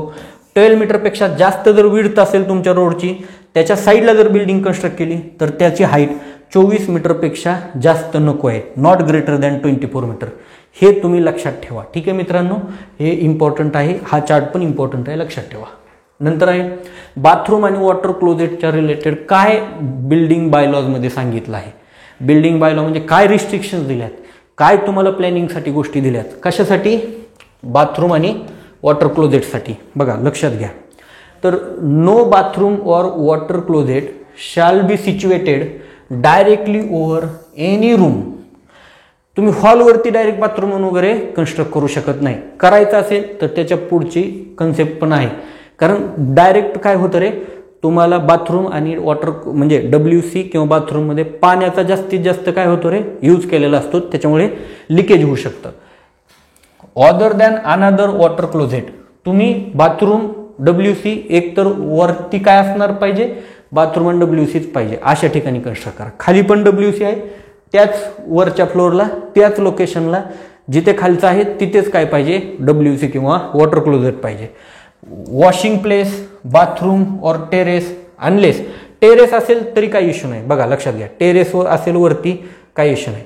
The side floor is made impervious with adequate water proofing terrace. बघा ट्रीटमेंट, तुम्हाला हे करायचं आहे सगळं, तर तुम्हाला वॉटर ट्रीटमेंट प्रोसेस करणंच आहे, त्या ठिकाणी करणंच आहे, हे सांगितलंय बायलॉमध्ये. बघा, no case shall a water closet or bathroom to be provided over a kitchen. बघा हा पॉईंट सर्वात इम्पॉर्टंट आहे, किचनच्या वरती कधीच बाथरूम किंवा टॉयलेट नसायला पाहिजे, लक्षात घ्या, कारण किचन हा तुमच्या हेल्थच्या रिलेटेड असणारा एलिमेंट आहे बिल्डिंगचा. त्या ठिकाणी जर तुमचं जे काही लिकेज होऊन जर त्या ठिकाणी सिवेज किंवा तुमचं जे काही वॉटर आहे, जे काही ड्रेन आउट होणार वॉटर आहे, ते त्या ठिकाणी आलं तर ते डेंजरस होऊ शकतं, त्या ठिकाणचं ॲटमॉस्फिअर तुमचं बॅड होऊ शकतं.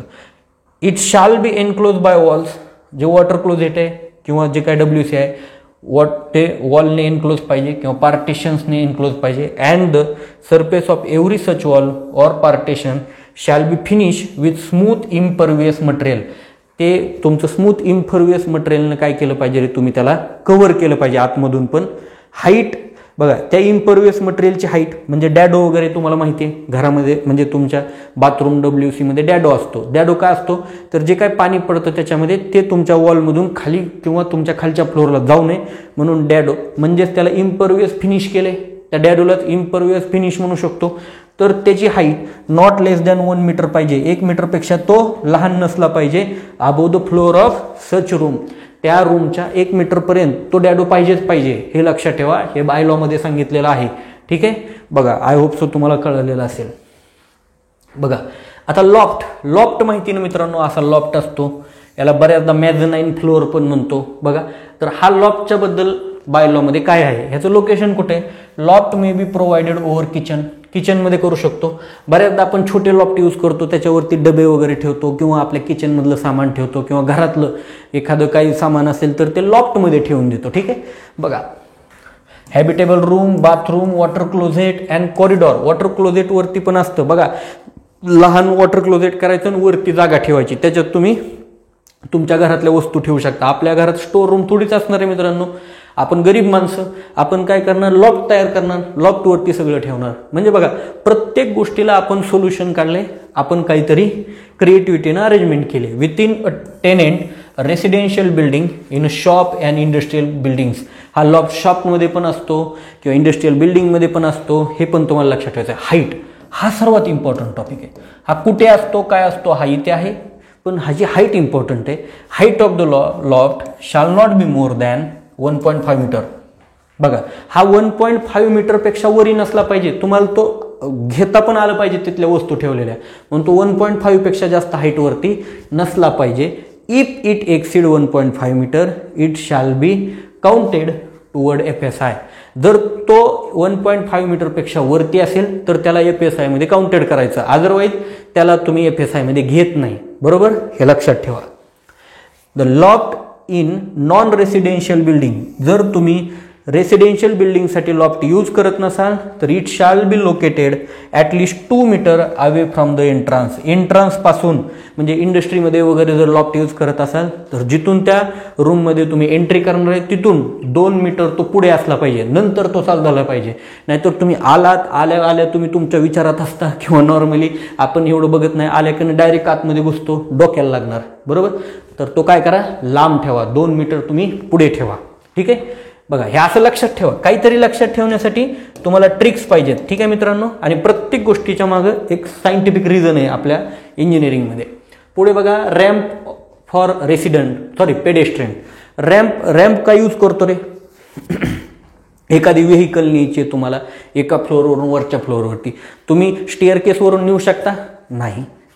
तुम्हाला एखाद्या पेशंट आहे, पेशंटला वरती घेऊन जायचे, कसं घेऊन जाणार? लिफ्ट नाही तर रॅम्पनं घेऊन जाणार. ठीक आहे, तर हा रॅम्प काय इम्पॉर्टंट आहे हे तुम्हाला मी सांगितलं. Ramp should be provided as per the staircase norms. स्टेअरकेसच्या नॉर्म्सनुसारच आपण रॅम्पला पण प्रोव्हाइड केलेलं आहे, हे लक्षात ठेवा, कारण हे एक्झाममध्ये तुम्हाला विचारणार. बघा, ramp in the hospital should be 2.5 metre wide. हॉस्पिटलमध्ये जर रॅम्प, बघा रॅम्पचा मॅक्झिमम यूज कुठे झाला आहे मित्रांनो? हॉस्पिटलमध्ये झाला आहे. तर त्याची ॲटलिस्ट विड्थ किती पाहिजे? 2.5 मीटर पाहिजे. And the slope not less than 1/8.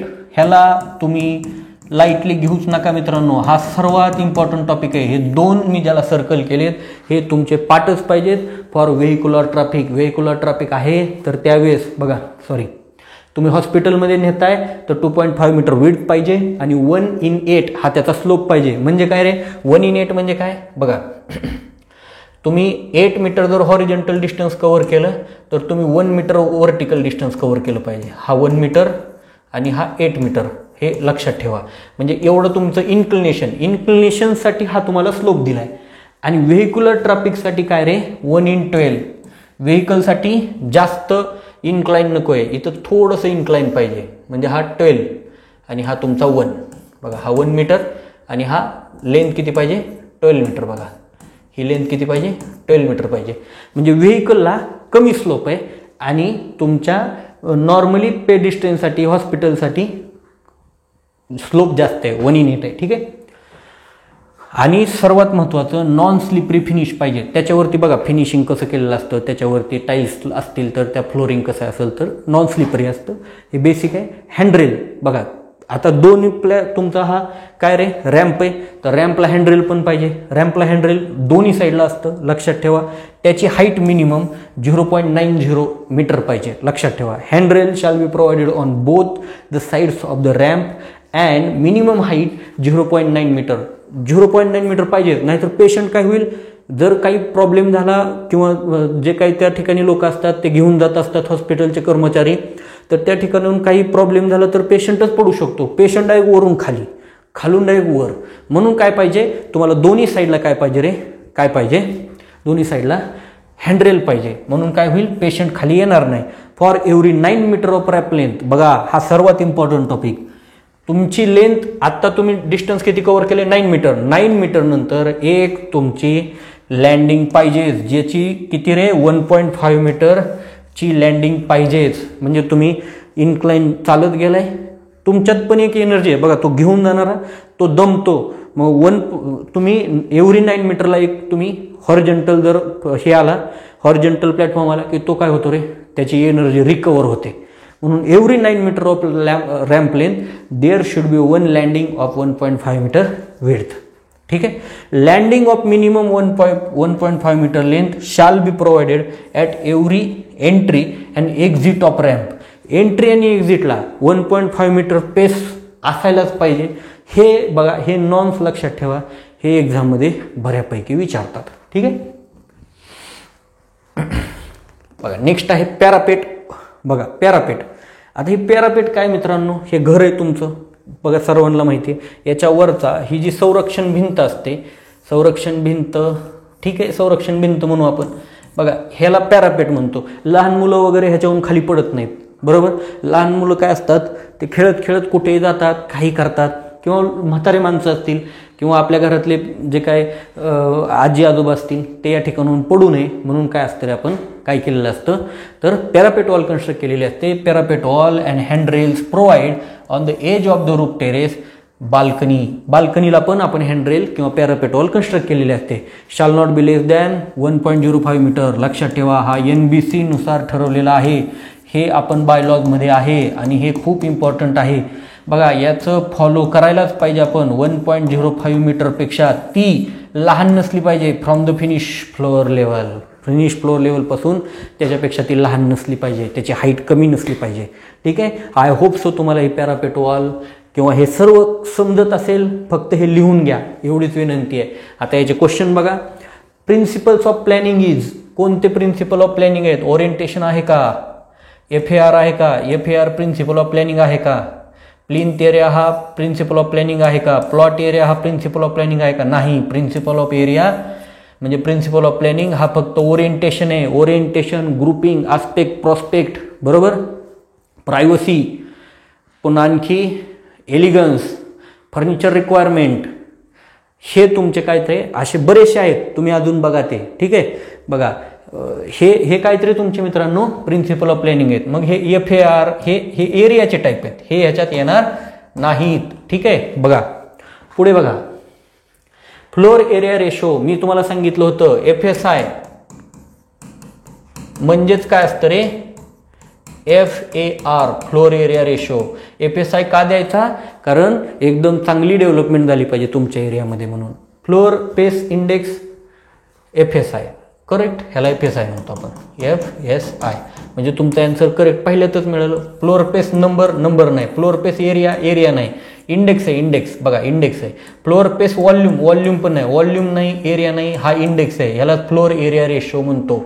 Floor area ratio म्हणजे करेक्ट आन्सर 1 असेल. बघा तुम्हाला कन्फ्यूज करण्यासाठी बघा फ्लोअर पेस सगळीकडे, फक्त इंडेक्स, नंबर, एरिया आणि व्हॉल्यूम. इंडेक्स आहे हा, एरिया नाही, व्हॉल्यूम नाही. बघा लक्षात घ्या. Space area where carpet can be laid, जिथे कार्पेट टाकतो त्याला आपण कार्पेट एरिया म्हणतो. आपण आत्ताच पाहिलं कार्पेट एरिया म्हणतो. बघा हे क्वेश्चन एक्झाममध्ये आलेले आहेत. ठीक आहे. पुढे बघा, following is not a planning principle. प्रिन्सिपलचं खालीलपैकी कोणतं प्लॅनिंग नाही? ओरिएंटेशन आहे, ग्रुपिंग आहे, प्रायव्हसी आहे, इकॉनॉमी. अरे इकॉनॉमीचा काहीच संबंध नाही ठिकाणी. इकॉनॉमी हा त्या ओनरचा पार्ट राहिला. प्लॅनिंगचा काय संबंध आहे? प्लॅनिंग ही सर्व लोकांसाठी केली जाते, इकॉनॉमी ही त्याची वैयक्तिक भाग आहे. म्हणून इकॉनॉमी हे त्याचं काय म्हणते? नॉट. कोणतं नाही? तर इकॉनॉमी नाही, हे बाकी सगळे आहेत. ठीक आहे. ओके.